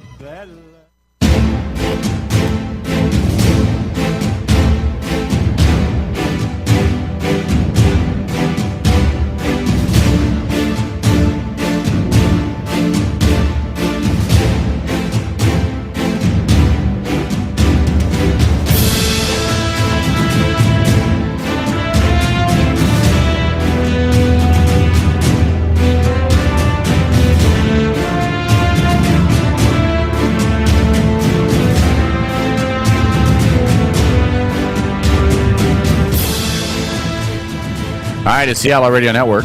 He is Trojo. He is K-Dog. And I don't know if he's an occasional loose cannon anymore. He haven't been a loose cannon in a while. I mean, he haven't been. I was loose cannon last week and the week before, but I'm because Paul's not here. Can I say something real quick? You may go ahead. So Strip. I'm playing these intros that we got from St. Paul. Right. Kind of gay, aren't they? You know, it's not the words I was going to use, but yeah, pretty much. Who wants to talk to him? Not me. He's calling. Paul's calling? No. I'm just saying who wants to talk to him about his intros. Oh, you can. Yeah, you can talk to him. Yeah. It don't go over well whenever I talk to him. I know. That's why you should do it live on the air. God, we should call him up. Can you design a graphic to put on the show behind us that says in big words intervention? and then listen, this will be great because Paul won't even know, right? We'll treat it like an intervention. Paul, we're here to talk to you today about your intros. Have you ever watched How I Met Your Mother? Yeah. Yeah. So Des knows what I'm talking about too, and they have the intervention when they're when Ted's dating a girl that's totally wacky, right? They have an intervention. I think you need to come up with a graphic this week that says intervention. We'll put on the green screen behind us, and next week when Paul's in studio, at some point in like the third hour after football, just remind me. All right. K-Dog, now is the time for us to have that talk with Paul. Or after the break, we need to have that talk with Paul. We'll bring Paul back up. We'll put it on the video monitor in the screen so we can see it. Trojo will be here because it'll be the 9 o'clock hour. Mm-hmm. We'll put it up on the green screen so we can see it. And then, Paul, we need to talk to you about these gay bumps. You know what sucks is because the very first one I played. Yeah, was that about the cock in the sky? Yeah, Is that yeah. That was good. I didn't mind that one. That's good for the fourth hour. But the other ones they're just so seem to be so like kind of like Western thing. He's got a thing for Western, which is I don't understand it because if you know Paul in real life, he is a Templar. He believes he's a Templar Knight. Have you met his wife? I know, but this is not his wife. Okay, this is Paul. So Paul believes he's a Templar, which is a medieval knight, right? And there's the rest of us. Yeah, exactly. So you just put that out there. Yeah, here's the deal. As a Templar, he believes in the whole medieval. He's a big follower of medieval knights and all of that. There's nothing about country Western that is a knight. There's nothing about Tombstone that's a knight. It just doesn't wash. It doesn't work. It doesn't go. All right, let's switch gears here. Paul, I want to read this to you and watch the phones because I think my buddy Big Daddy's checking out the show tonight. Speaking of phones, I'm sitting there before you said I'm talking, having in conversation with the young lady who, about blasted in my room and into my chat room on my Facebook when I posted the pictures about 911 and is she gonna call? I'm trying to get her to call in right now. Please get her to call. She called us sheeple. I was like, wait that girl is far too pretty, to be so stupid. Whoa. So here's what happened. You made a comment about 9/11. Read your original comment about 9/11. Yeah. Okay. So let me. It was on Wednesday, September 11th. By the way, if you have not gone down to check, have you checked out the memorial? Dude, I haven't had a chance. All I've had to do is work. I was intending to go down tomorrow and do it. Desi, grab the mic just for a second. You went down to check out the memorial? Yes. Is the memorial not phenomenal? It really is really done really well. They did a very nice job with that. They did. Do you realize I couldn't figure out what it was, but the circular thing around at the base of it? That's from the Pentagon, isn't it? No. The Pentagon is the block that looks out of place. Oh yeah, that's right. That's right. But the circular thing at the bottom is a clock. It's a clock. It's a clock, and the darker pieces that spin out relate to when each of the towers fell. Really? And if you read it in order around, it tells the whole story. You have to read it in order. What did you think of it when you saw it, though? It really is epic. It is. It's really amazing. Like when you see it, it just kind of like takes your breath away for a second. Yeah, I thought so too. Okay, so read this. So this is what 9/11. I posted up. I put up 3 pictures of the towers. One was when the twin towers were standing. Another one was a plane flying into the building, and the other one was showing the buildings as they was falling. And my original comment was, with all this talk about Syria, allow me to remind everybody why we fight. And then at the end of it, I put never forget. And it just drew a few comments and. But this one young lady in particular, she just, I was kind of shocked. She was like, too bad that was orchestrated by our big brother. And it was like, whoa, Yeah, Big Brother. Big Brother, yeah. Orchestrated by Big Brother. That's right. That's right. The Bilderbergers were behind it. Yeah. The Bilderbergers and George Bush and Barack Obama knew he was going to become the next president. And him and George Bush used to sit around and drink cognac and smoke cigars at Camp David because, he was all part of a conspiracy. It was all they knew what was part going to of happen. They used to hang out and play tennis with Osama bin Laden back in the day because they were like buddies. And they played polo and water polo. And whatever. And, and then she decided to go in there and K-Dog made a comment. What did I say? Put on what I said. Yeah. K-Dog basically said, yes, Courtney, the government is behind everything. Sarcasm. Hey, Jeremy, have her to call the show. That's all I said. That's all he said. She clearly did not like me when I said sarcasm. Because after that, she didn't comment on anything else. She just wanted to attack yours truly. Right. Now, from my past experience in dealing with the ladies, because K-Dog deals with a lot of ladies, when a woman forgets what she's talking about and keys in on K-Dog, it's because she no longer cares about the message or the original item. It's because she's got a thing for K-Dog. All right, so go ahead. Yeah. So anyway, so I wrote back to her. I was like, she called us sheeple. So I just basically told her, I was like, I never knew. I just said, wow, Court. Just leave it at court. I never knew you believed in the conspiracy theory, but that's your God-given right to believe in it if you like. But don't insult me and those of us that fought for this country so you can continue to enjoy that freedom to believe in those theories by calling us sheep. Because basically what I was trying to let her know is, the only people that are sheep, that are sheeple or the sheep of the flock are those of us who are actually in the military, and we have to follow orders. We have to follow orders. If we're given the orders that we have to go fight, we have to go fight. So I took it as a personal attack that you was calling me a sheep, and quite frankly, I'm nobody's sheep. Right. It was my job to go fight, so you can continue to enjoy the right to call us sheeple. She's an idiot. But I mean, we've been trying to get her to call in. I've been trying to get her to call and tell her I'll be nice to her. She basically it's a lie, said, but tell her I'll be nice to her. Yeah, she basically said she wasn't disrespecting. She doesn't want to call in because she doesn't like being picked on or anything. I'm not going to pick on her. I want her to explain why she believes it was a conspiracy by Big Brother. What is her level of education? She graduated high school. High school. But she's but in her defense, she's only maybe like 22, 23 years old. She going to college now? No. She's got two kids. She's got two kids. Is she married? Yes. She's married. Cord. She married Navy guy? No. Oh, Cord. That high school diploma is going to serve you well, sweetheart. That your parents are proud. Your parents are proud. You got your high school diploma, and is she a stay-at-home mom? She does take care of her kids at home. She doesn't have a job though, right? No, one of her kids is 4 years old. The other one is was just born a month and a half old. So, but she doesn't work, right? No, she she's just not stays at home. She's just stay at home mom. She said that explains it then. Yeah. I understand it now. Because while the grown-ups are out working, supporting their families, she's sitting home, letting her hubby pay for everything while she watches things on the Discovery Channel. And one of the things that I'm sure she watched was the 9/11 conspiracies. And because she has her high school education,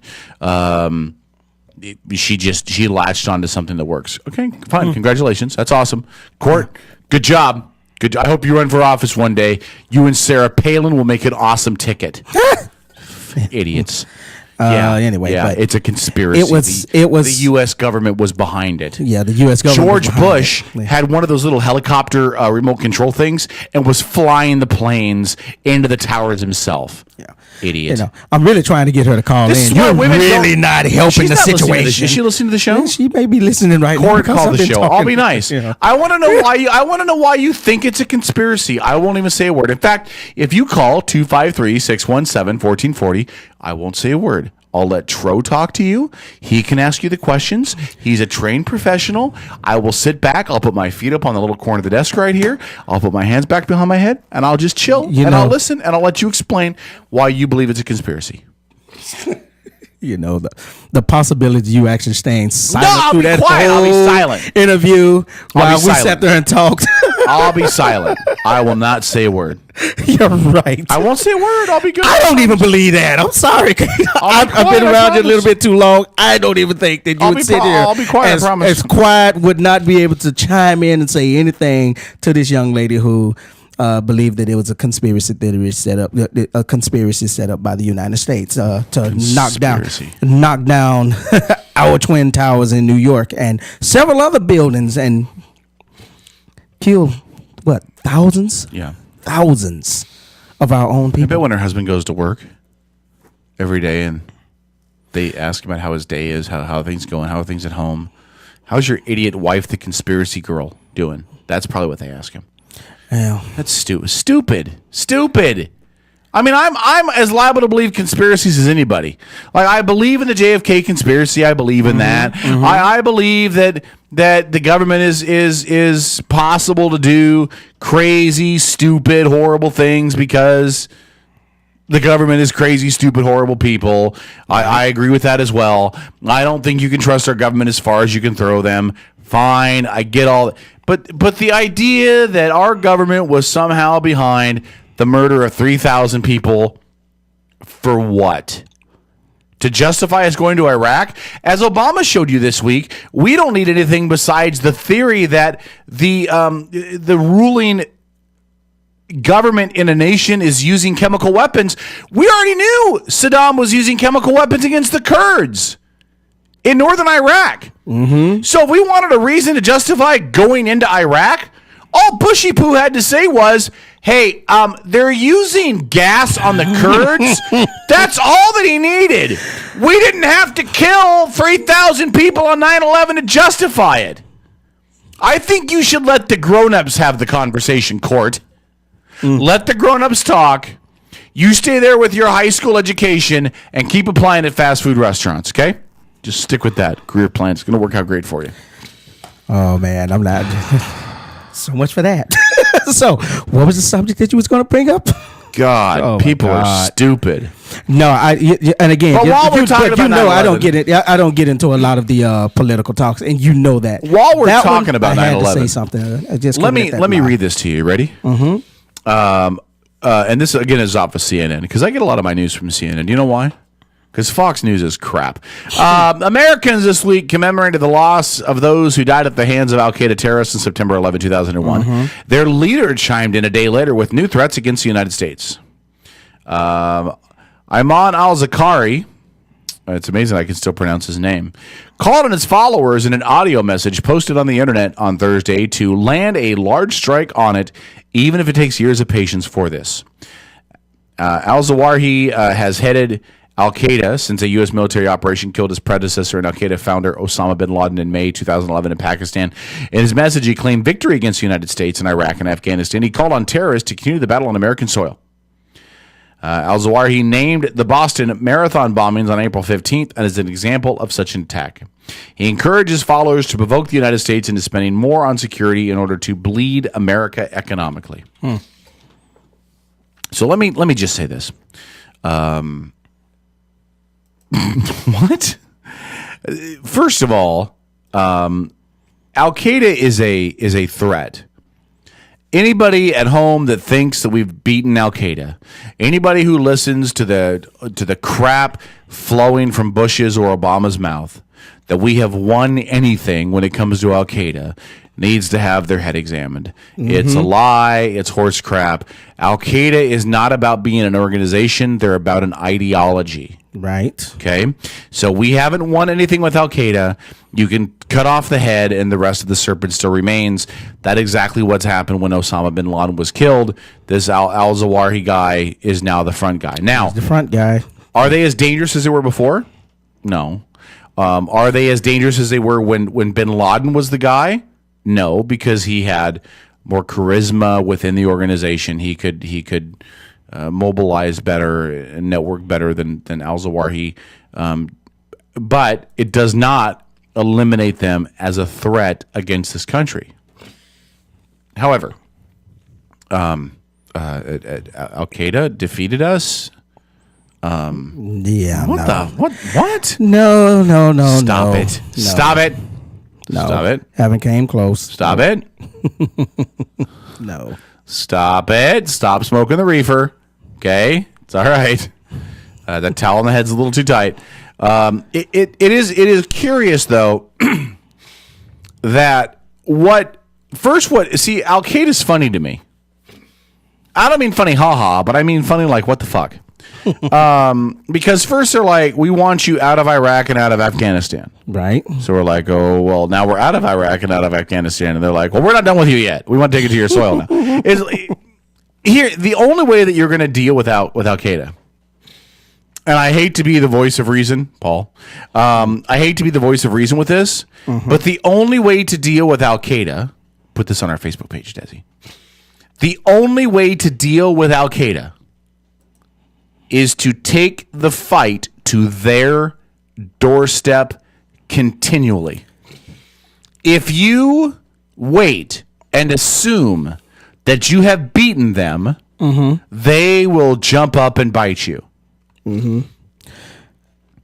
So, you have to take the fight to them continually. I don't believe that you care about borders. I don't believe you care what nation they're in. Right. I don't think it matters. I don't think you call and say to Pakistan, oh, hey, Al-Qaeda's over here. Our intel is rock solid. Now, it's got to be rock solid. You can't fuck up and blow up a school. You just can't go up in there and the intel isn't right. Yeah, you can't mess up and blow up a school. There were weapons of mass destruction. We never found any. Yeah. Sorry. Well, you have to know your intel's right. Yeah, you got to know it's Al-Qaeda. You have to know it's Al-Qaeda, not Al-Cracker, okay? It has to be Al-Qaeda. Your intel has to be rock solid. But I don't want you going to a country beforehand and getting permission. Now, if I go into Bangladesh and I send a cruise missile strike and I take out an Al-Qaeda cell in Bangladesh and the Bangladesh government comes back to me and says, what the hell was that for? I'm going to turn them over a copy of the intelligence that I had, and I'm going to say, look, you have two choices. You can either support Al-Qaeda or you can support the global war on terror. I'm not going to ask you for permission. You must choose. If you want to support Al-Qaeda, then you can declare war against us right now. We'll take care of you tomorrow. Yep. Period. And some people will say, well, that's American imperialism and that's not respecting countries' borders. Well, guess what? A country that allows them to operate allows them to form a base of operations that then they'll use against us later. So if Bangladesh, and I'm using Bangladesh as an example, it doesn't matter. It could be India, Pakistan, Laos, Cambodia, Indonesia, wherever. It could be Canada for all I care. We need to let every country in the world know. If we have hard, concrete intel, and we know it is Al-Qaeda, then we will take them out.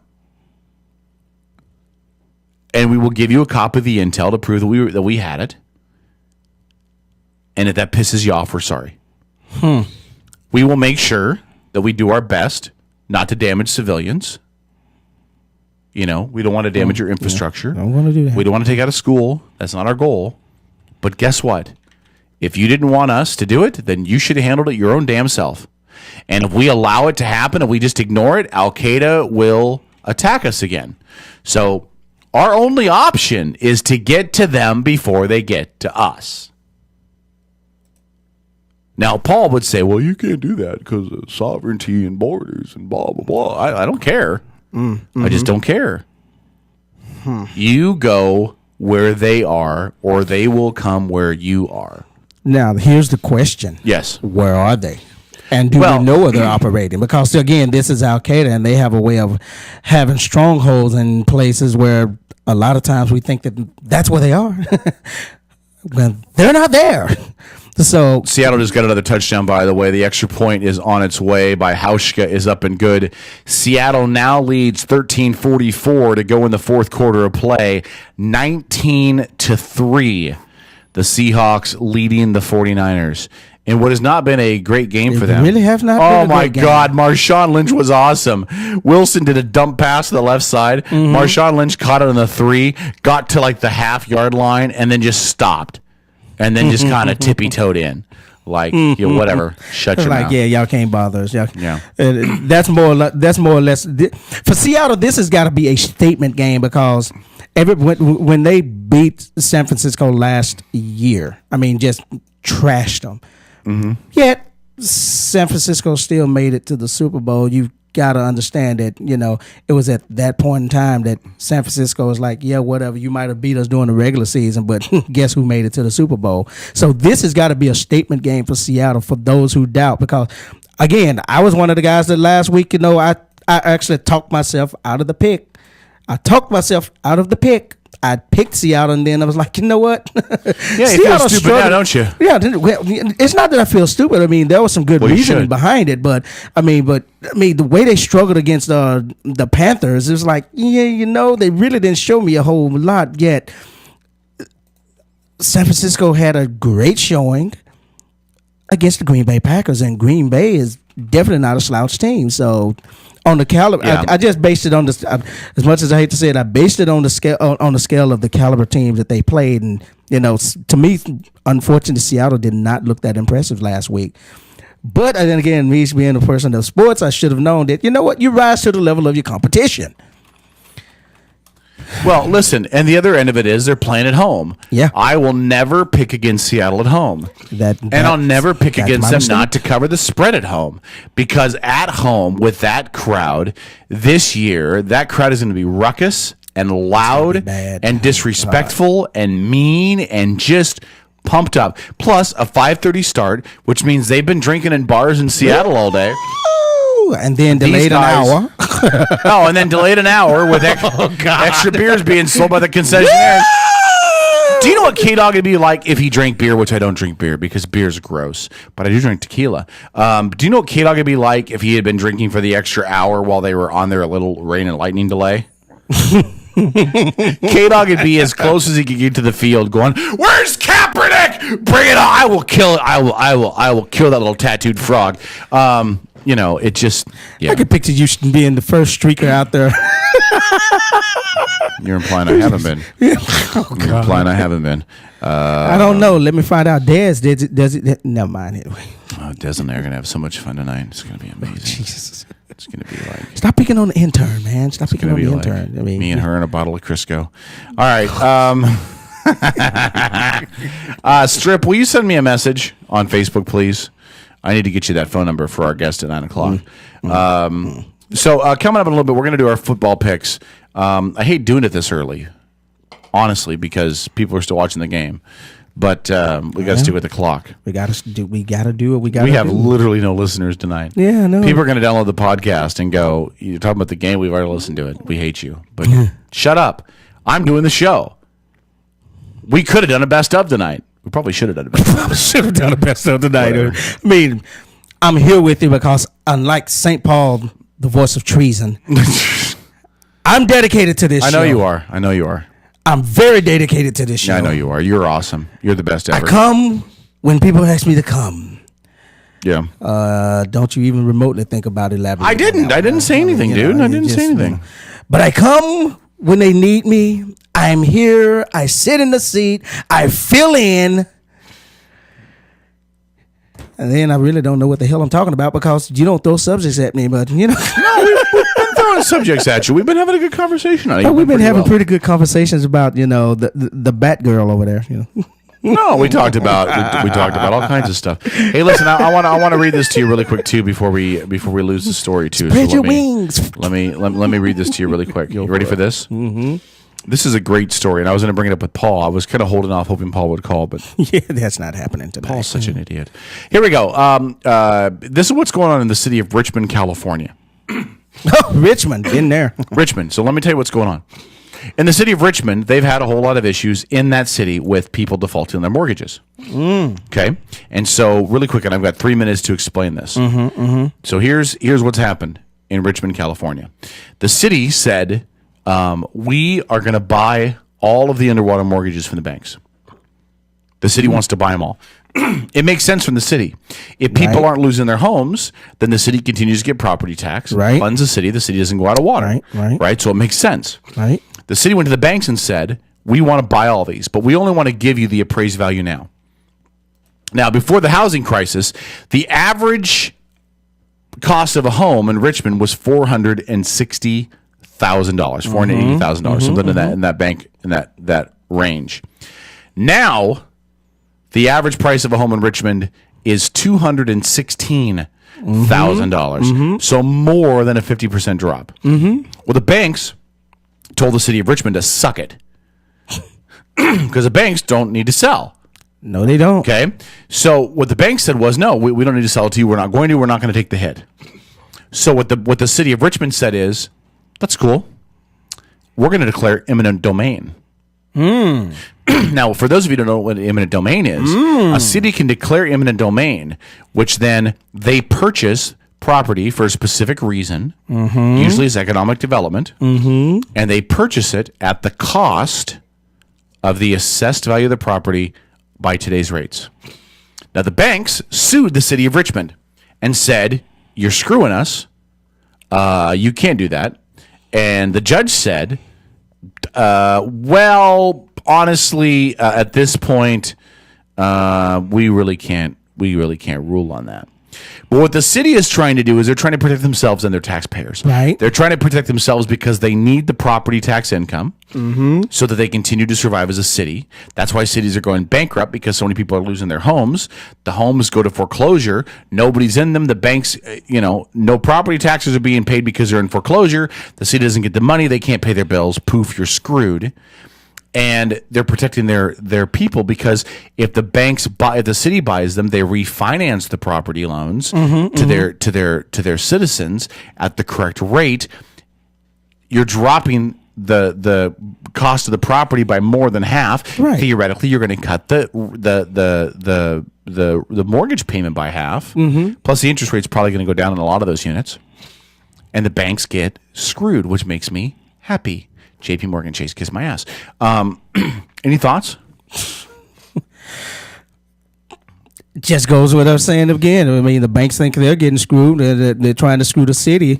You know what? I mean, look, we talked earlier about how the banks, stop lending money. This was a perfect opportunity for them to go ahead and sell, make their profit, move on. But no, now they want to try to hold out. I mean, it just goes back to the banks are the only ones that's making the money. I mean, I just used for an example this past week alone, because obviously being in the car sales. Look, we had a young lady who, again, struggling, trying to rebuild her credit. Sure. She came in, she wanted a $3,000 car. She had $500 to put down on the car. Okay, so we actually have one that we took in, real nice. We was going to sell it to her to help her rebuild her credit. We sent and it Richard over. Sherman, by the way, just had a pick. But Yes, go ahead. he did. We sent it over to we sent it over to the bank, and lo and behold, on a $3,000 car, the bank wanted to cut our cost and charge us a $1,300 fee for processing it on a $3,000 car. Yeah. So they said, okay, we'll accept this loan. Instead of you selling it for $3,000, you sell it for $2,000. Then we're going to charge you a $1,300 fee on a $3,000 car. And you basically make $700 off the deal. And we basically told that bank, you wonder why we don't send you any deals. Yeah. Screw you. Yeah. I mean, it's ridiculous. Sure. But they had but in this situation here, they had the opportunity to make their money. So the city did exactly what they were supposed to do. They should have done. Sue the son of a bitches. And I Caleb, hope it's after 9. And I hope the judge come back and rule and say, well, guess what? You had your opportunity. They made you an offer. You decided you wanted to be greedy. Well, and see, the larger question becomes: Do we want the city do we want the government involved in stuff like mortgages? Do we want them financing? That's the question. Well, it'll be something we talk about next week. That is a good question. All right, stick around. We'll get into some NFL talk after the break. Outlaw Radio Network. Chojo, K-Dog, back after this.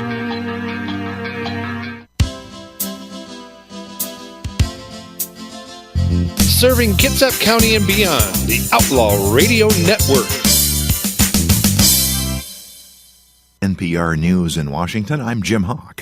Former Treasury Secretary Lawrence Summers has dropped out of the race to become the next Federal Reserve Chairman, and Steve Beckner of Market News International says that could open the door for the first female chief of the U.S. Central Bank. Summers called President Obama Sunday to withdraw his name from consideration to succeed Ben Bernanke when his second term as Fed Chairman expires at the end of January.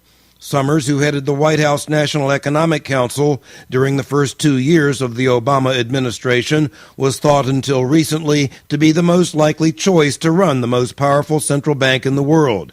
And Obama was effusive in his praise of Summers as he accepted his decision to withdraw.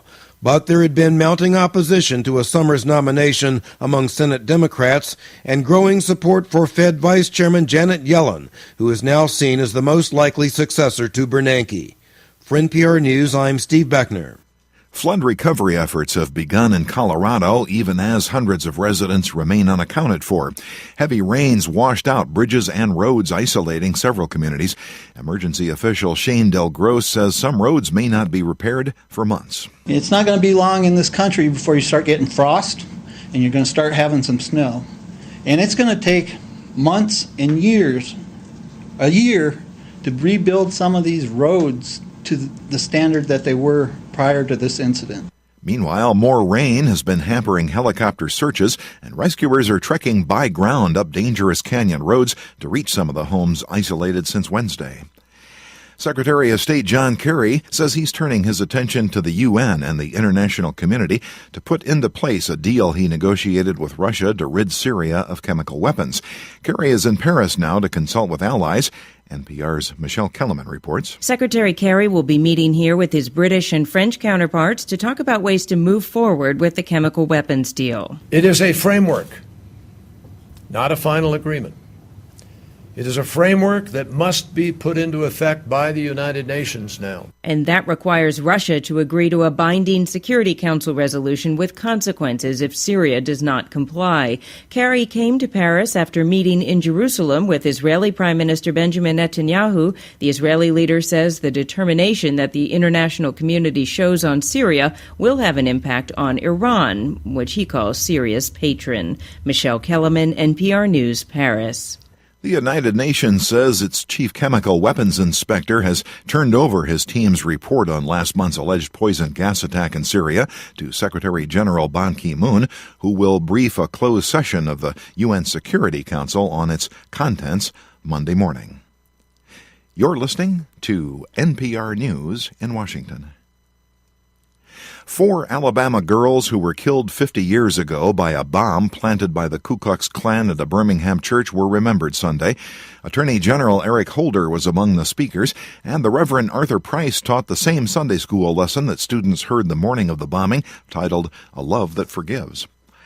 Storms pounding the east and west coasts of Mexico have killed a dozen people in the country, which is celebrating Independence Day weekend. Tropical storm Manuel has already made landfall, and Hurricane Ingrid is next.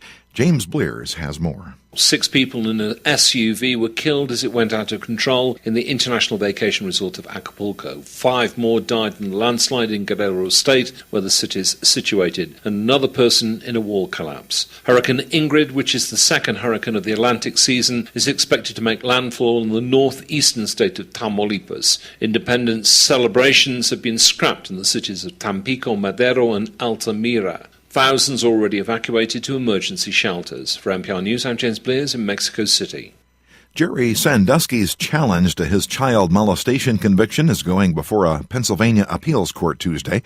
The former Penn State assistant football coach is seeking to overturn a sentence that could keep him behind bars for life. Sandusky is currently serving a 30 to 60-year state prison sentence for the sexual abuse of 10 boys. The haunted house horror sequel, Insidious Chapter 2, opened as the weekend's top movie. It brought in $41 million, more than tripling the opening take of the 2010 original. Another newcomer, The Family, opened in second place, bumping last week's champ Riddick to third. I'm Jim Hawk, NPR News in Washington. Support for NPR. Hey, sports fans, have you ever wished there was a live and local all-sports broadcasting network, but wished no more? It's ISPNSports.com. Kids House only live and local all sports 24-hour broadcasting network featuring the Kitsap Blue Jackets, Olympic College Rangers, high school athletics, and the ISBN Sports Show every Saturday morning from 10 to noon with interviews from exclusive guests from around the Sound. So, you want sports? Go to ispnsports.com. As Kitsap County's largest maintenance provider, Team Innovative in Paulsbo provides commercial and residential maintenance to hundreds of millions of dollars of local real estate. With services including parking lot maintenance and street cleaning to landscape and design, Team Innovative is committed to using a green approach and following a strong environmental conscience. Team Innovative Services, 697-6858, or visit them online at getinnovative.net. Team Innovative Services, get serious, get innovative. The Yacht Club Broiler is Silverdale's premier dining establishment and has been for over 20 years. Come experience the Yacht Club Broiler's famous happy hour with a casual and friendly atmosphere. Free Wi-Fi service is now available. The Yacht Club Broiler is open 7 days a week for lunch and dinner at 9226 Bayshore Drive in Silverdale. The Yacht Club Broiler, Silverdale's premier dining establishment. Make a difference in your community and volunteer at Kitsap Humane Society. We have opportunities for everyone and need help in all areas of the shelter.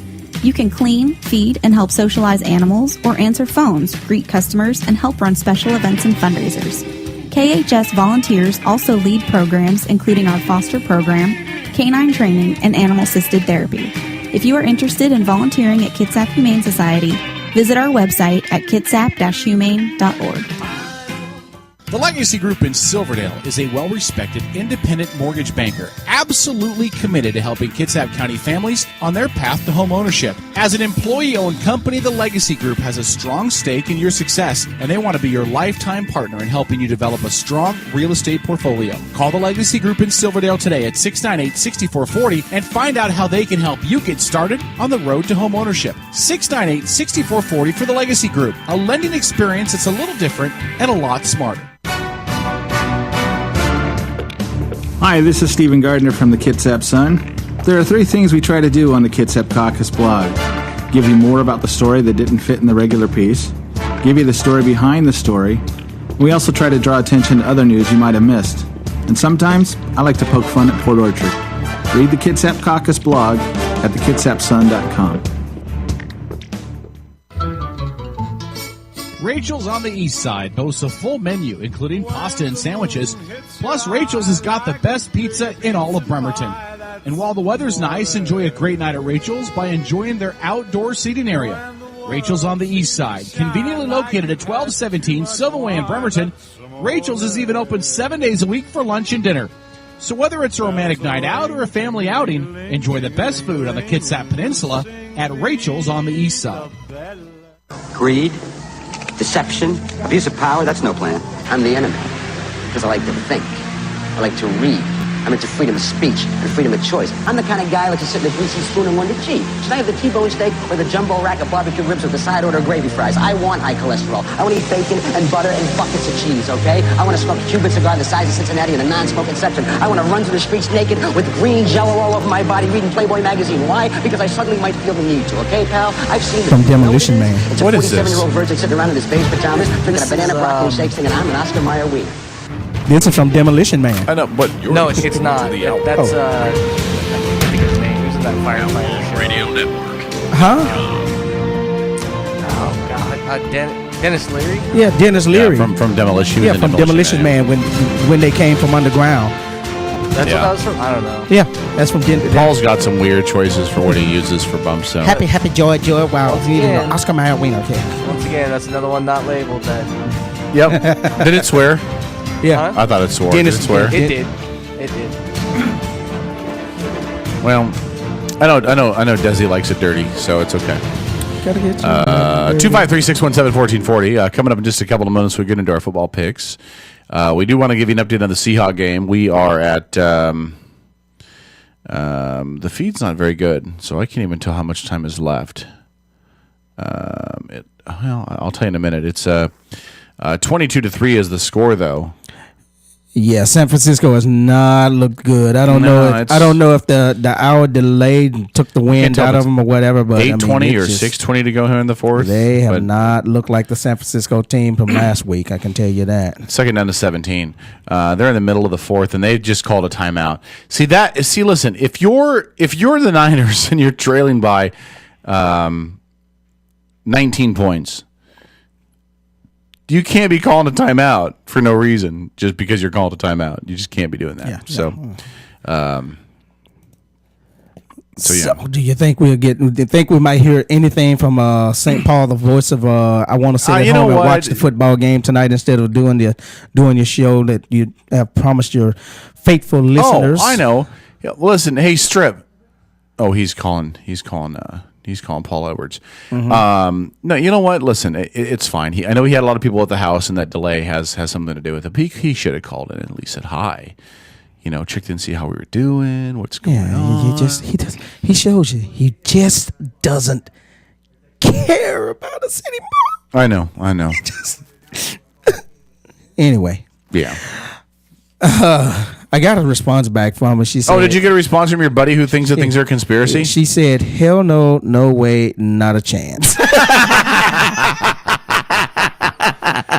No, listen. That proves you're a little smart, little girl. That means you're a little smart. You don't want to come up with the big dog. It's okay. Yeah, in a nutshell, it was hell no, no way, not a chance. Hell no, no way, not a chance. All right. So let's, as the Seahawks game continues to go, and Seattle is handling it as of now. Let's get into this week's picks. Now, before we do our picks, we need to introduce who this week's guest picker is going to be. Now, 2 weeks ago, we had David Olivas from the local rap group Endgame, who joined us on the air. He made his picks 2 weeks ago. He didn't do great, but he didn't do bad. He came in last place. He got nine right. Yours truly won a week one with 13. Last week, we were joined by the sports editor of the Kitsap Sun, Nathan Joyce. Nathan Joyce is right there in the running with the rest of us, although St. Paul is currently ahead 11. The rest of us all have 10. This week, I'm excited because we are going to be joined by a guy that actually used to do a show with us and is a good friend of the show and somebody who's very in tune to politics. But he's also a very big football fan and somebody who's a very big supporter of your Denver Broncos. So joining us now from some undisclosed location where he's surrounded by a whole bunch of blue and orange and photos of John Elway and Peyton Manning and Super Bowls from long ago in the hopes of getting back to one this year is the one and only Paul Edwards. Paul, what's going on, man? And congratulations on a big win for you guys today. Oh, it was great. Was it too much to ask to go on forever? Now it's probably too much to ask for that, but you guys are set up pretty well to do pretty good this year. Oh yeah, well I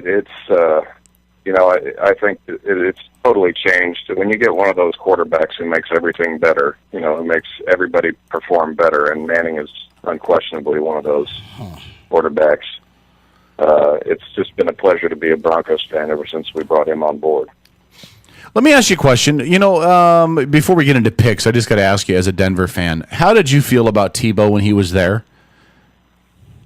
Well, I liked him. I thought he did a great job for what he could do. It's pretty obvious as you watch the time go by in the NFL that he's got a lot of improvements to make skills-wise.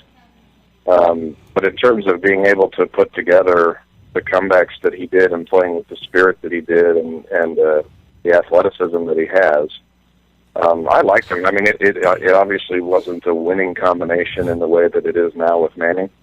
Right. But it was exciting and entertaining, and it was great to make it into the playoffs and defeat the Steelers in the first round. And I thought, for what it was at the time, it was good. Well, and he did get you guys that playoff win against Pittsburgh, which nobody really gave anybody. I don't think anybody gave Denver a chance to beat Pittsburgh, and Tebow got it on an overtime. So you can't ask much more than that. So other than that, you doing good? You want to give the listeners an update of anything, or you just want to keep it dark and mysterious, or anything, or everything going well? Oh yeah, I've had to I had to move on from the radio scene for a while. Just financial concerns took over, and got myself a very nice little career here with selling insurance. So I've become a bit of a Ned Ryerson type. Really? I don't even know who Ned. Yeah. Oh, Ned Ryerson is from. From Groundhog Day. That's right. Okay, that's right. My brain's gone, but it's all right. So you're doing it. Do you want to give yourself a free plug? I'll let you do that.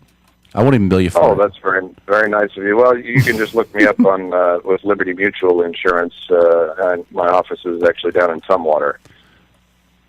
Nice. But if you go to libertymutual.com and look up any zip code near Tumwater, like 98501, which is the zip code in Olympia, it'll take you to our office's page, and you'll find me on there. And I have my own web page, and you can fill in your information if you'd like to get a quote. And actually, we do have pretty good rates up there in the area where you broadcast the show, and throughout Western Washington, especially for homeowners, and especially if you've got more than one car.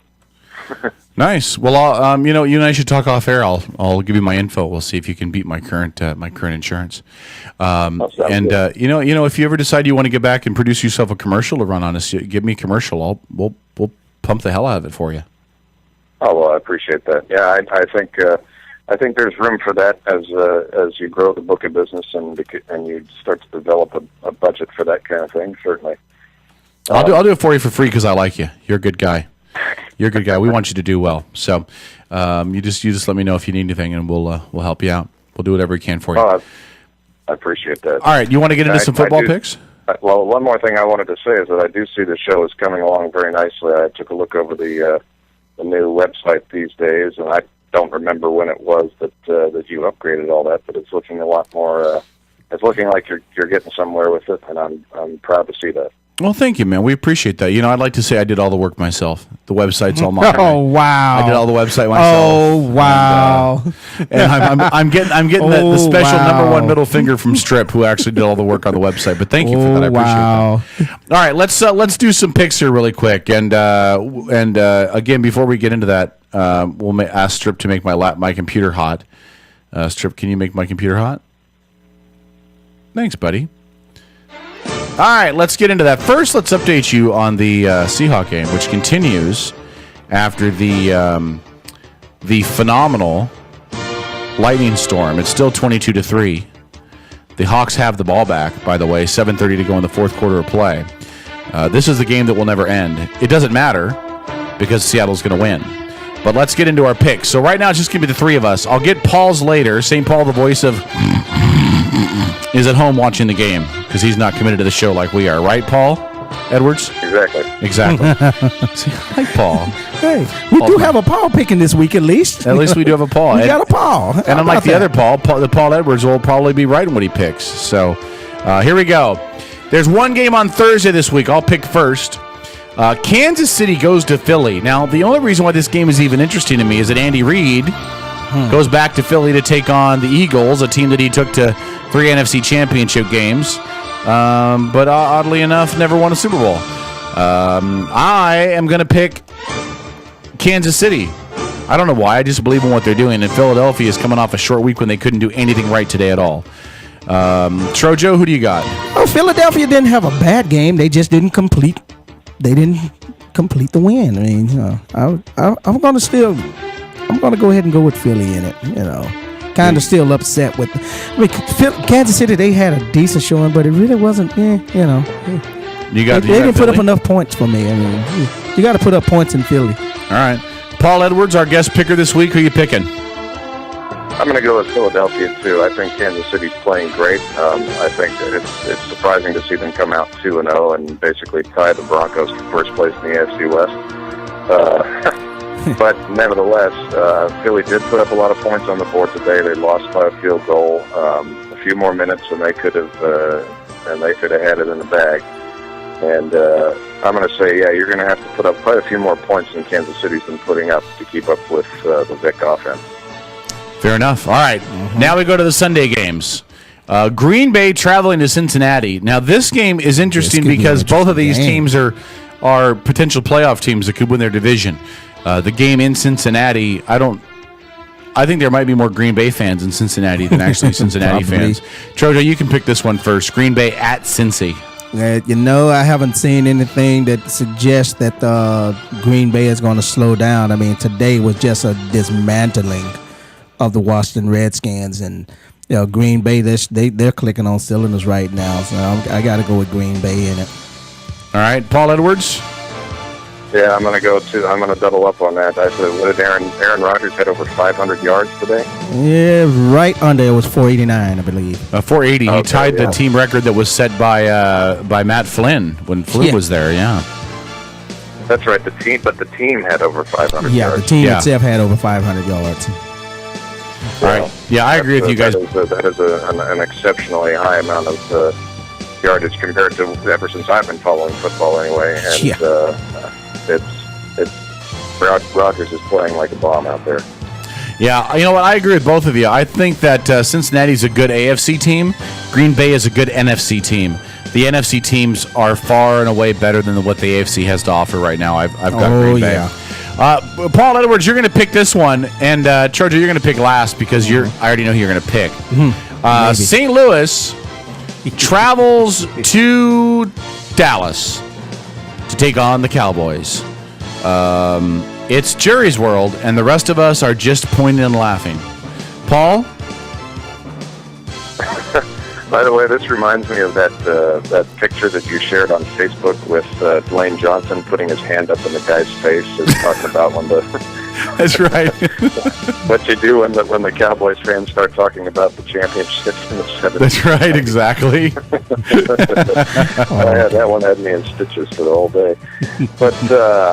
actually, the Cowboys fell to the Chiefs today, which I'm looking forward to noodling my neighbor about that when he's a Cowboys fan. And watch it, I've got to say, he can cut you off. Romo is so wishy-washy that I think I'm going to go out on a limb and say the Cowboys are going to fall on this one. The Rams are going to pull off an upset. Wow, look at that. All right. I'm going to go with Dallas. I would agree with you if this game was in St. Louis. I think Dallas is kind of like the Seahawks in the fact that I think they're just a lot better team at home than they are on the road. And the one thing about St. Louis is I just don't like their defense at all. And I think that if Romo cannot throw a whole bunch of picks and can get the ball into Des Bryant and Witten's hand, who, by the way, Witten is my starting tight end on 2 of my 3 fantasy teams. I have 3 fantasy teams because I'm a loser. Then Dallas will win that game pretty easily. Trojo? Well, Dallas. All right. First and foremost, I mean, I've sat here and said time and time again, I'm from Dallas. And, it's hard for me to pick against Dallas in any situation, in any scenario. And I'm going to stand by that, but I can tell you this. If Dallas does not start putting up points, if the offense doesn't come together and start playing up to the intensity level of what the defense is playing right now, they're going to have a long season. Kansas City had no business beating them today.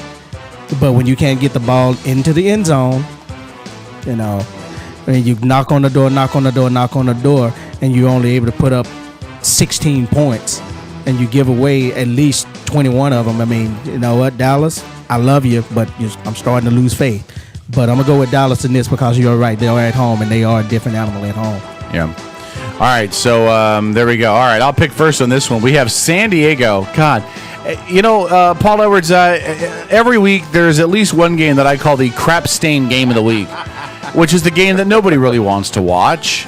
Really, this is how they make terrorists give up their secrets. This week's game, and there's a couple of them this week. The first one is San Diego traveling to Tennessee to take on Jake Locker and the Tennessee Titans. I don't know how to pick this game. Tennessee looked good in beating Pittsburgh last week. This week they stunk up the place. San Diego stunk up the place last week, and then this week they look like then this week they well, I take that back. San Diego almost beat Houston in the opener. So maybe San Diego's better than I'm giving them credit for. I'm going to take San Diego on the road. I'm going to regret this later. But I'll take San Diego. Tro? Yeah. There's no regret. And I was watching that game. San Diego was actually doing some phenomenal things today, and whereas I really haven't seen a lot out of the Jake Locker and the Titans, to make me even come close to even wanting to pick them in a game yet. And Chris Johnson is starting to show flashes of his old self, but he's not there yet. So, but I got to go with San Diego. And the Seahawks have just scored another touchdown. San Francisco went for it on 4th down inside their own 5, just because they needed to keep it was throwing the towel time. And on 1st and goal from the 3. They hand the ball. Marshawn Lynch runs it in. It's now 28-3 Seahawks with the extra point forthcoming. In the immortal words of Lee Sterling, are you a Yankee fan at all, Paul Edwards? I'm not into baseball except as to go to games and be a spectator. So I don't have a team that I follow or I support. Just not. It's just not my thing. I'm football and hockey guy, but not baseball. Mm-hmm. All right, so I'm playing like multiple things over here, and I don't know why. Let me see. By the way, the pad is good on that last touchdown, so it's 29-3. Nicely, 29-3. All right, let's do a couple more picks here really quick. Who are you picking? San Diego, Tennessee? Well, my brain tells me to go with San Diego. I hate San Diego. I despise Phillip Rivers, and I love watching him lose. Especially when he has a halftime lead of 20 points or more. That's right. That's standard. I don't know. It would just be plain stupid of me, given the way the Titans have been playing for the last few years. They've been mediocre at best, and Rivers does put up good numbers. He does regularly put up 300 to 400 yards a game. I believe he did so today, if I remember correctly. And Eddie Royal, ever since he left Denver, has been able to catch touchdowns. He could never catch them when Jay Cutler was throwing them to him, but now he can imagine that. Yeah, let me ask you a question. As a Denver fan, Jay Cutler moves along, goes to Chicago, and is still a prima donna little whiny baby. Is it a stupid question? Would you rather have Cutler or Peyton Manning? I'm sorry. Are you picking? Oh, no, really? You really? Not even a contest. Paul, I got this one. Really? Hold on, Mr. Edwards. I got really. So you got San Diego, Paul? Is that who I'm guessing you're taking? Well, well, see, when I started following football was when Cutler was the QB for Denver, and I became acutely aware of the rivalry there with Rivers and how he would regularly be a punk to Cutler. And it seems that Cutler can be a bit of a punk himself, but nevertheless, the fact that at the time the Chargers were number 1 in the AFC West, automatically that creates some friction there. And then ever since then, just generally how I've seen Rivers behave, and when I've seen him lose, I just really get a kick out of watching him lose. Well, there's a lot of Husky fans right now saying, take Jake, asking you to go with Jake Locker in Tennessee. No, not going to happen. I know enough to know that San Diego's probably going to steamroll over them. All right, San Diego it is. Trojo, next game, Cleveland traveling to Minnesota to take on the Vikings. Both of these teams looking for their first win. Minnesota's been close in both of theirs. But so's Cleveland. Cleveland's looked pretty good. That Cleveland nearly beat the defending world champs today. I'm going to say this. Yeah. All right. Minnesota's biggest problem right now. Mm-hmm. They're not Dallas? No. You're funny. Minnesota's biggest problem right now is unfortunately I think Mr. Ponder has hit the plateau where he was going to be, and I think it's time for a change at quarterback in Minnesota. He's not going to be the quarterback for that place too much longer. I mean, he only put up 170 some yards today passing, and I think a couple of interceptions. You're not going to get it done in Minnesota like that. However, they playing Cleveland. So yeah. and it's still hard to root against Adrian Peterson. So I mean, with them being at home, I'm gonna go ahead and go with Minnesota. Paul Edwards, Minnesota hosting Cleveland. Yeah, no, I want to say that I want to come up with something constructive to say, like maybe Cleveland's stellar run defense can slow down the Peterson charge, but something tells me it's not going to happen. Minnesota it is. There's only two teams in the NFL that I trust less than I trust Cleveland. One is Jacksonville, and the other one is the Jets. Cleveland's not playing either one of those teams, and as good as Trent Richardson is, Adrian Peterson is better. Minnesota should win this one running away. Get the joke there? Running away. Literally running. Paul Edwards, next game. Tampa Bay traveling to New England.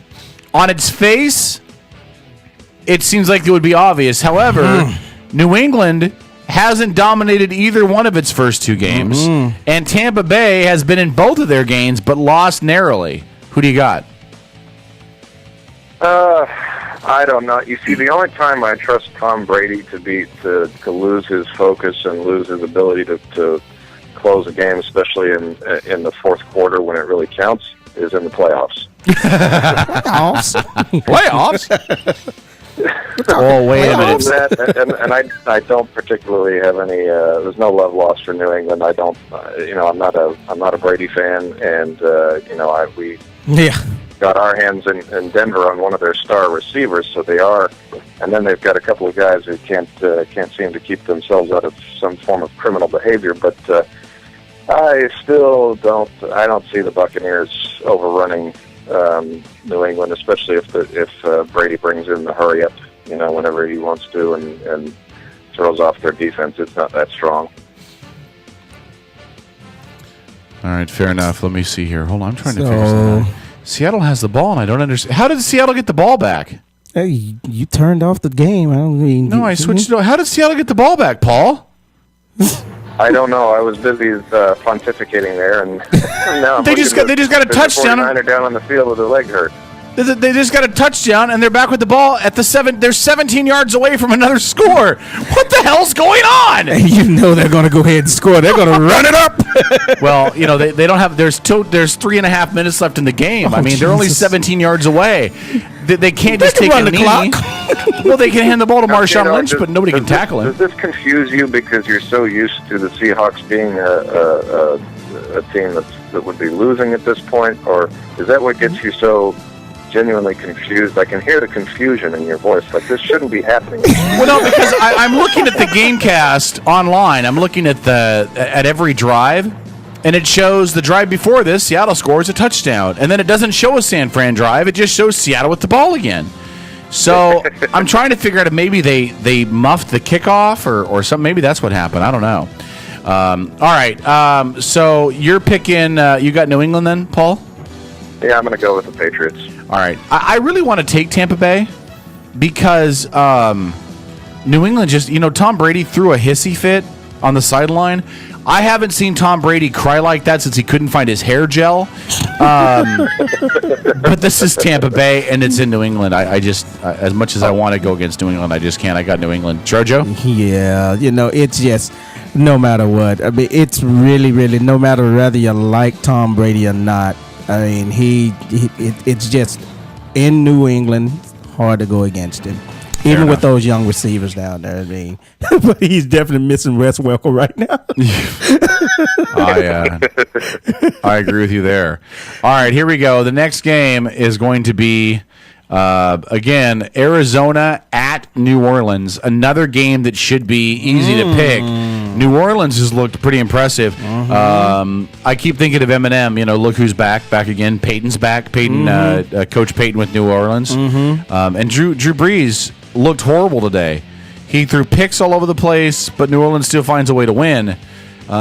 Meanwhile, Arizona couldn't hit water if they fell out of a boat. I got New Orleans. Trojo? Yeah, you said it all right there. Just right in New Orleans, and we're just going to move on from here on that one.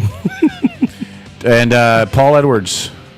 I'm gonna join in the follow the crowd here. The reason I say that is New Orleans reminds me offensively of my hometown hockey team, the Edmonton Oilers, back in the Wayne Gretzky era. And the reason for that was they took tons of penalties and they allowed tons of goals, but they always scored more than their opponents did, and that was all that mattered.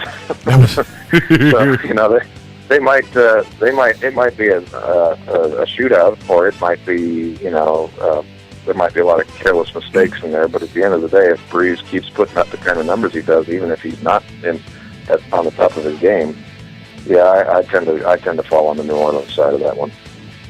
All right, so everybody takes New Orleans.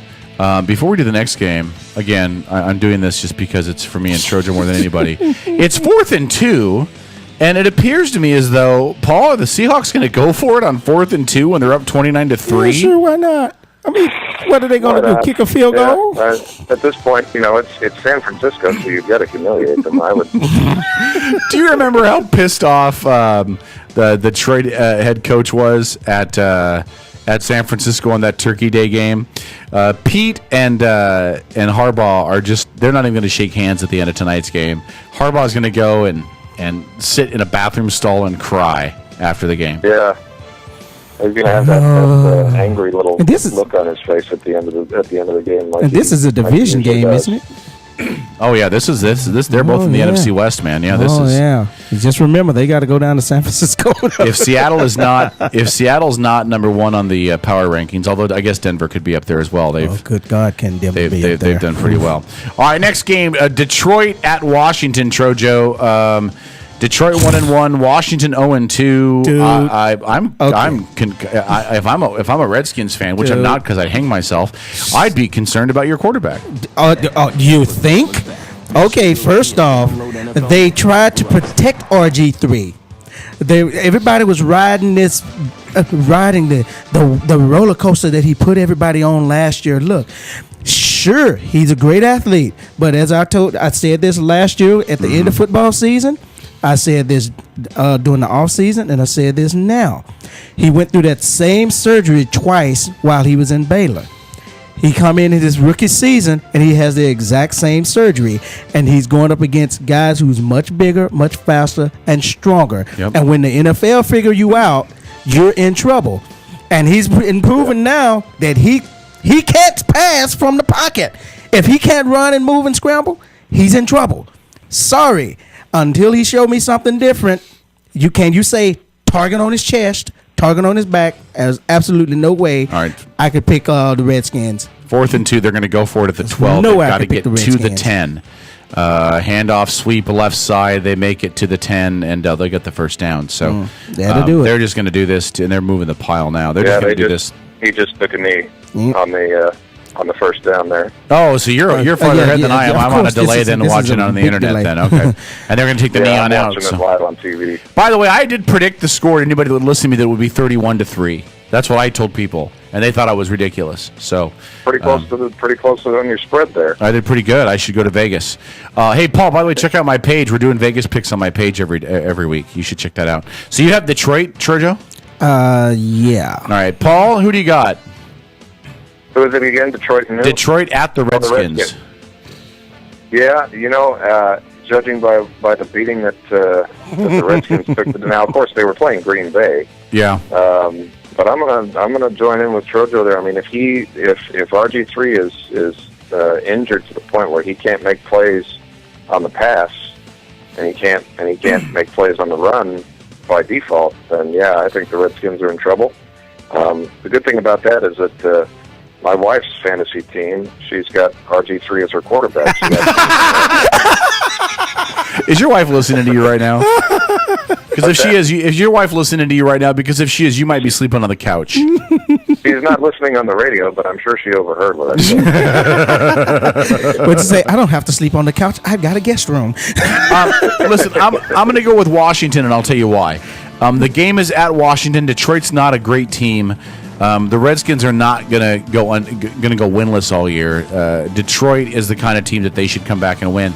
I also believe that if Washington loses this week, you might start to hear rumors of Kirk Cousins becoming the starting quarterback for a little bit. Until RG3 can get right. Yeah. Well, listen, this offense, as they're trying to run it now, with a guy in the pocket, throwing out of the pocket, that's not who RG3 is. He is a Russell Wilson, Colin Kaepernick, move the pocket, scramble around, and that's not what they're using him for. Exactly. If you want somebody in the pocket, you got to go to Kirk Cousins.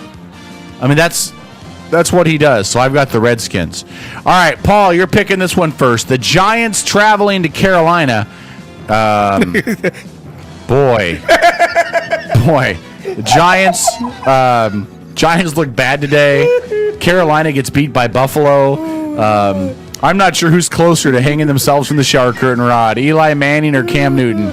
Paul, who do you got? No, that is a tough one, and I don't, I figured that we were going to win the Manning Bowl today, and we did. I didn't know we were going to win it by that. I thought it was going to be much more of a barn burner than it was. And, of course, now the first half was disappointing for both sides. I was watching it, and Denver took an obscene amount of penalties. Oh, yeah. Not to get off the topic here, but nonetheless, so did the Giants. And I don't know, they just don't seem to have the discipline that I'm used to seeing from them. On the other hand, it's Carolina. But now Carolina's got Steve Smith back this year, don't they? Yeah. He played against Seattle too, and now if Steve Smith can run, if they can get to the 20 and then put Steve Smith on the run for a touchdown, they'll get it, because if you look at the Giants today, they practically let Knowshon Marino walk right into the touchdown twice. Yeah. Well, he was running at them, and the Giants went, right this way, sir, right this way. Come on. Let me show you to your car. It kind of reminded me of the old Seahawks defense. So one time the Cowboys came to town, and they were, not to dump on you here, K-Dog, but the Cowboys were in town. This was probably about 3 or 4 years ago, and they were running it down the field, and the Seahawks just looked like they were saying, let me show you the way. They could have gotten those aircraft controller little wands and just been like, hey, this way. Yeah. This way. All right, who are you picking? I think he. Were you picking the Giants? Oh yeah, no. I'm actually, if Steve Smith is back, and yeah, then I'm gonna go and say I'm gonna say Carolina. All right, you got Carolina. All right, yeah. I'm gonna pick the Giants, and I'll tell you why. Eli's got 7 picks in his first 2 games this year. Mm-hmm. I can't imagine that continues. Like, I can't imagine that after the game today, before Peyton left, Peyton didn't drag him into the tunnel, give him a wedgie and a noogie. So I just Eli's got to turn this around. One of the things that they said on the NFL pregame tonight before the Seahawks game started is they think that Eli's doing too much because he doesn't trust his defense. He doesn't have to worry about his defense. Carolina is putrid. I think the Giants win. Trojo?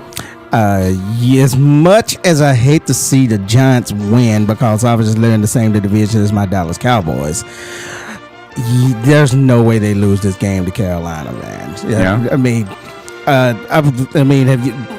Carolina's got a decent enough defense, but I mean, when you got Cruz out there, you got Nix out there, and you got Randall out there catching the ball, and as you said, to echo what you're saying, there is absolutely no way that Eli's not going to turn it around, and he's probably going to throw for another 400 yards and probably 5-6 touchdowns this coming game.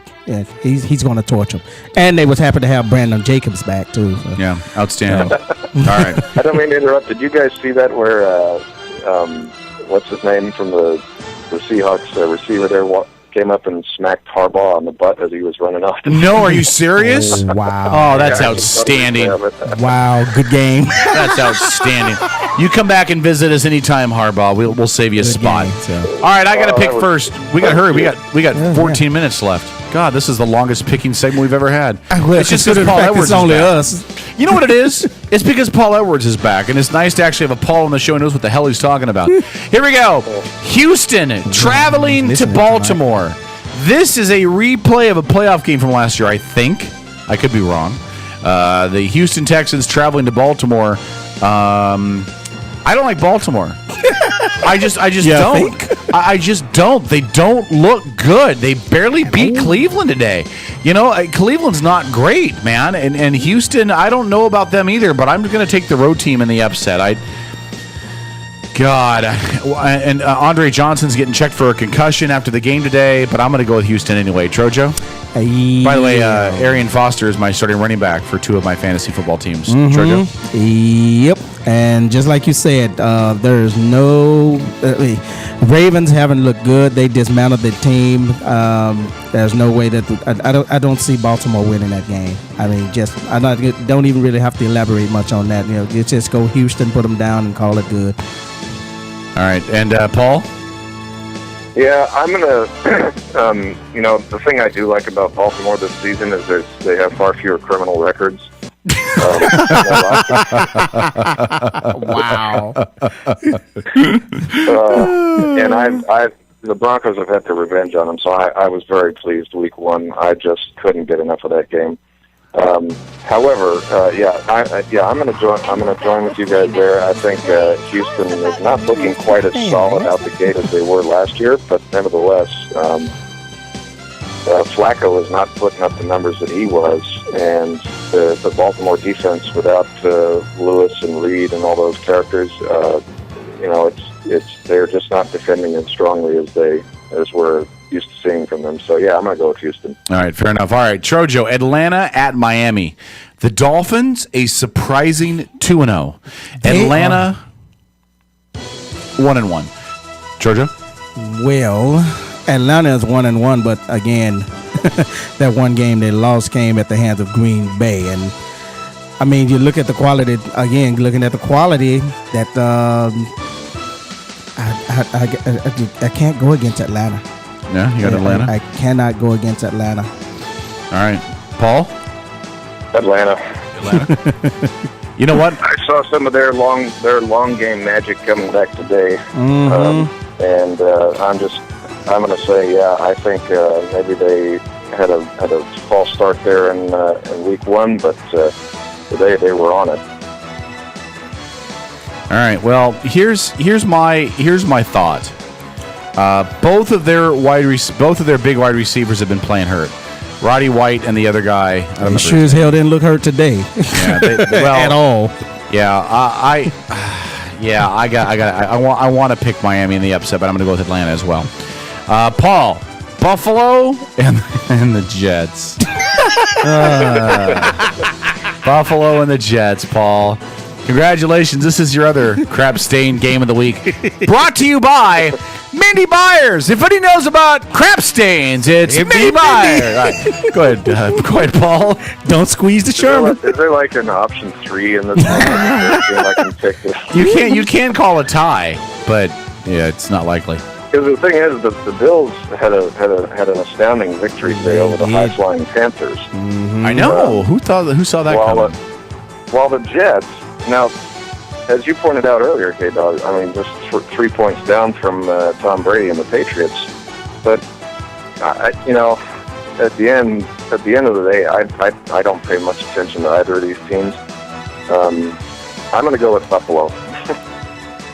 Are you? All right. Yeah. I'm going to go for suicide. You're not going to do it. I'm going to go for suicide. I'm going to go for the butler in the library with the candlestick. I'm going to go Jets. Jets.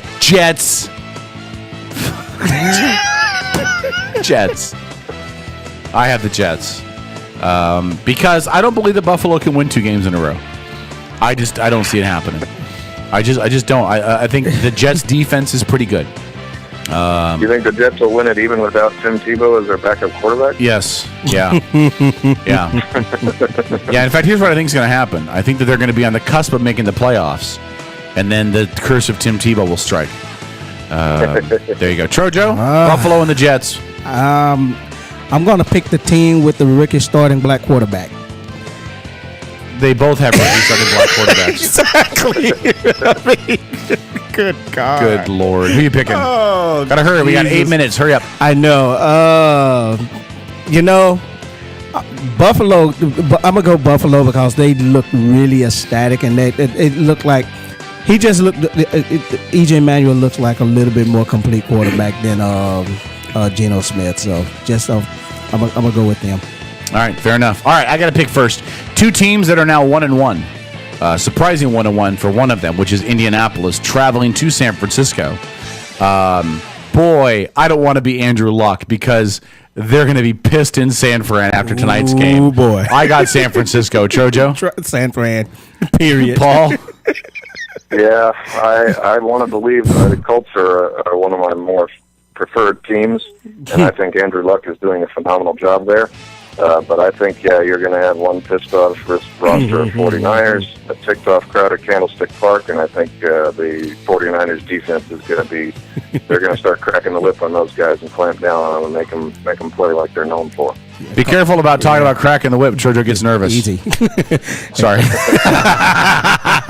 You funny ass. Sorry, did I just say that? Yeah. All right. That was your outside voice. Trojo gets to pick first, and I find happiness in this because only one of us picked Seattle to lose tonight, and that was Trojo. Now, Trojo gets to pick Seattle hosting the Jacksonville Jaguars. Oh, my God. Please. Pick Jacksonville. My God. Please pick Jacksonville. Talk about a letdown. Talk about how they were so hyped up for this game this week. They're going to be so let down. Talk about how they have a little bit of a shorter week to prepare for the Jaguars. Go ahead. Please. Who are you picking, Tro? Yeah, that would be the Seahawks by 100. Paul? Do I even ask? I see a repeat of what happened to the Arizona Cardinals last time they swung by the I really can't see Jacksonville. Now they could sign Tebow late in the game here in a couple days. Yeah, they've been talking about that, haven't they? Yeah. Well, they couldn't beat you with Blaine Gabbert is hurt. And, I got Seattle, too. The only question for me is going to be exactly how long does Marshawn Lynch actually play before they have a big enough lead where they let him sit down and eat some Skittles. Trojo. Chicago at Pittsburgh in the Sunday night game. I'd like to talk to the people at NBC because this week they had a great Sunday night game. Next week it's Chicago and Pittsburgh. The game is at Pittsburgh. Trojo? Pittsburgh really has not looked good at all. Well, they only had one game. They play Cincy tomorrow night. Like I said, they really haven't looked good at all. And considering the fact that you've got like three of your key starting players on the line out. Their best offensive lineman, Maurice Pouncey, the center, is gone. Chicago. Chicago. All right, Paul? Yeah, the Steelers are they're not what they were just a few years ago. Not at all. And even though the Bears are also reeling from the loss of Urlacher on the defensive side, their defense is still really solid. And I've always said that was the kind of defense that Jay Cutler needed to make up for all the mistakes he makes as a quarterback. And with that in mind, I'm leaning with you guys. I'm going to say that the Bears take it. Yeah, I got the Bears as well. I just don't think that Chicago can do anything. If they don't have their offensive linemen, they can't run the ball. Everything that Pittsburgh does offensively is based off running the ball. So I got they don't Chicago. even have a running game right now. Monday night, holy crap. Who put this as the Monday night game, man? They should be shot. The Denver Broncos, who have looked fabulous this year, look like a dominant team, a juggernaut in the AFC that looks destined to at least make it to the AFC Championship game, taking on the Oakland Raiders, who couldn't beat a kitten in Denver. I mean, they don't even have the advantage of playing in the black hole. They're going to be in Denver. Literally, Oakland's going to come into town. They're going to see the orange and blue and go, oh, holy Christ. Are there any Seahawks players who want to earn an extra game check? Anybody? Anybody, please? Please. I believe it's Paul Edwards' choice to pick first here. Like, I don't know who he's picking. Paul? I don't know. I think the Raiders might get lucky, and they might be like the Seahawks tonight and have a lightning storm coming through. That's the only thing I could see slowing the slaughter down a little bit, but it's not really gonna have any major effect. Listen, the only way the Raiders score a touchdown is if they have one of those flash floods that are hitting Colorado, and it happens to hit in the middle of their drive, and it carries the ball from the 10-yard line all the way through to the other end zone. It's the only way it happens. If Darren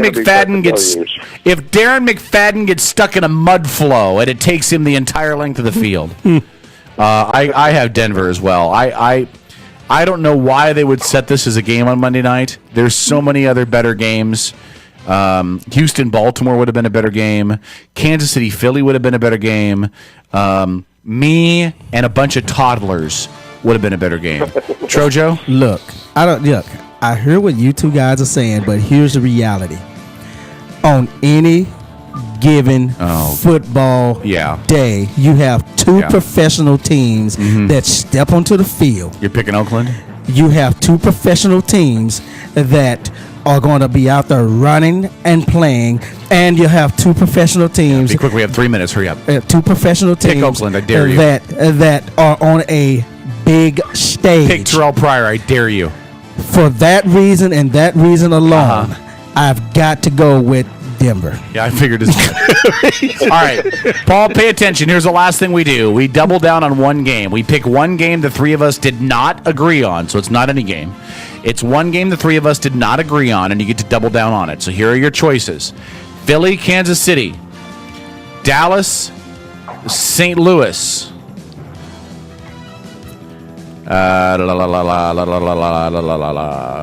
Detroit, Washington. Giants, Carolina. The Jets in Buffalo. And that's it. Any of those games are games you can double down on. You get to pick one of those as an extra point opportunity for you. I am going to be brave. I am going to be bold. I am going to rise up from a sea of oppression. I am going to back the team that no one believes can win. I am going to rally behind the defense of Rex Ryan. I am going to come to the Meadowlands. I am going to stand behind Rex Ryan and say, I am not stupid enough to take your team. I am... I'm gonna go with Washington. I really believe. I don't know why I think RG3 is gonna win, but I think RG3's got it. Trojo, who's your double down? You want the teams again? You're gonna go Dallas? No, I'm not actually gonna go Dallas this time because the Giants are destined for a win. All right, you this got the would Giants. be the one. All right, Paul, do you need the teams again? Trojo, I'm gonna fly in the face of that, and I'm just gonna say that for some reason, call it crazy, whatever the case may be, but I think that Steve Smith, if Carolina can get him to the 20-yard line, he's gonna pull off a couple of TDs on that weak run defense in the 20 on the Giants, and we may see an upset there. Outstanding. There we go. All right. Paul Edwards, former show host, you're welcome back anytime, man. I've got a seat here waiting for you, and it's been great talking to you. Don't be a stranger. Really quickly, give people a plug on if they want to get some insurance rates or figure out how you can help maybe lower their insurance. How can they get a hold of you? The easiest way would probably be Google, and just Google Liberty Mutual and then Paul Edwards, and it'll come up straight to my page, and you can go there and enter your information. And the information will come through to me, and I'll be in touch with you shortly, and we will do the best we can to get you the best coverage at the best price. Paul, it's been a pleasure talking to you, man. Great to talk to you again, Kev. All right, man. Talk to you soon. There goes Paul Edwards, good friend of the show. Great guy, and always good to talk to him, always good to have him as a part of the show. And whenever he wants to come back on, I have an open door for him whenever he wants to be a part of this show. He's a great guy. And we'll see how he does. So far, the guest pickers have not fared well. They haven't won yet. But we'll give you the numbers as they stand after the break. So was that. New, so good. What are you playing? We got multiple things playing. All right. When we come back, it's the last call. Troja's got a topic, and I got a topic, and Dez is going to stare at me longingly. It'll be a blast. Last call's next. Outlaw Radio Network.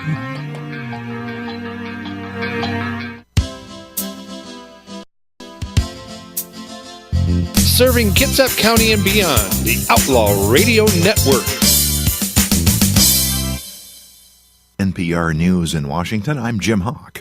Former Treasury Secretary Lawrence Summers has dropped out of the race to become the next Federal Reserve Chairman, and Steve Beckner of Market News International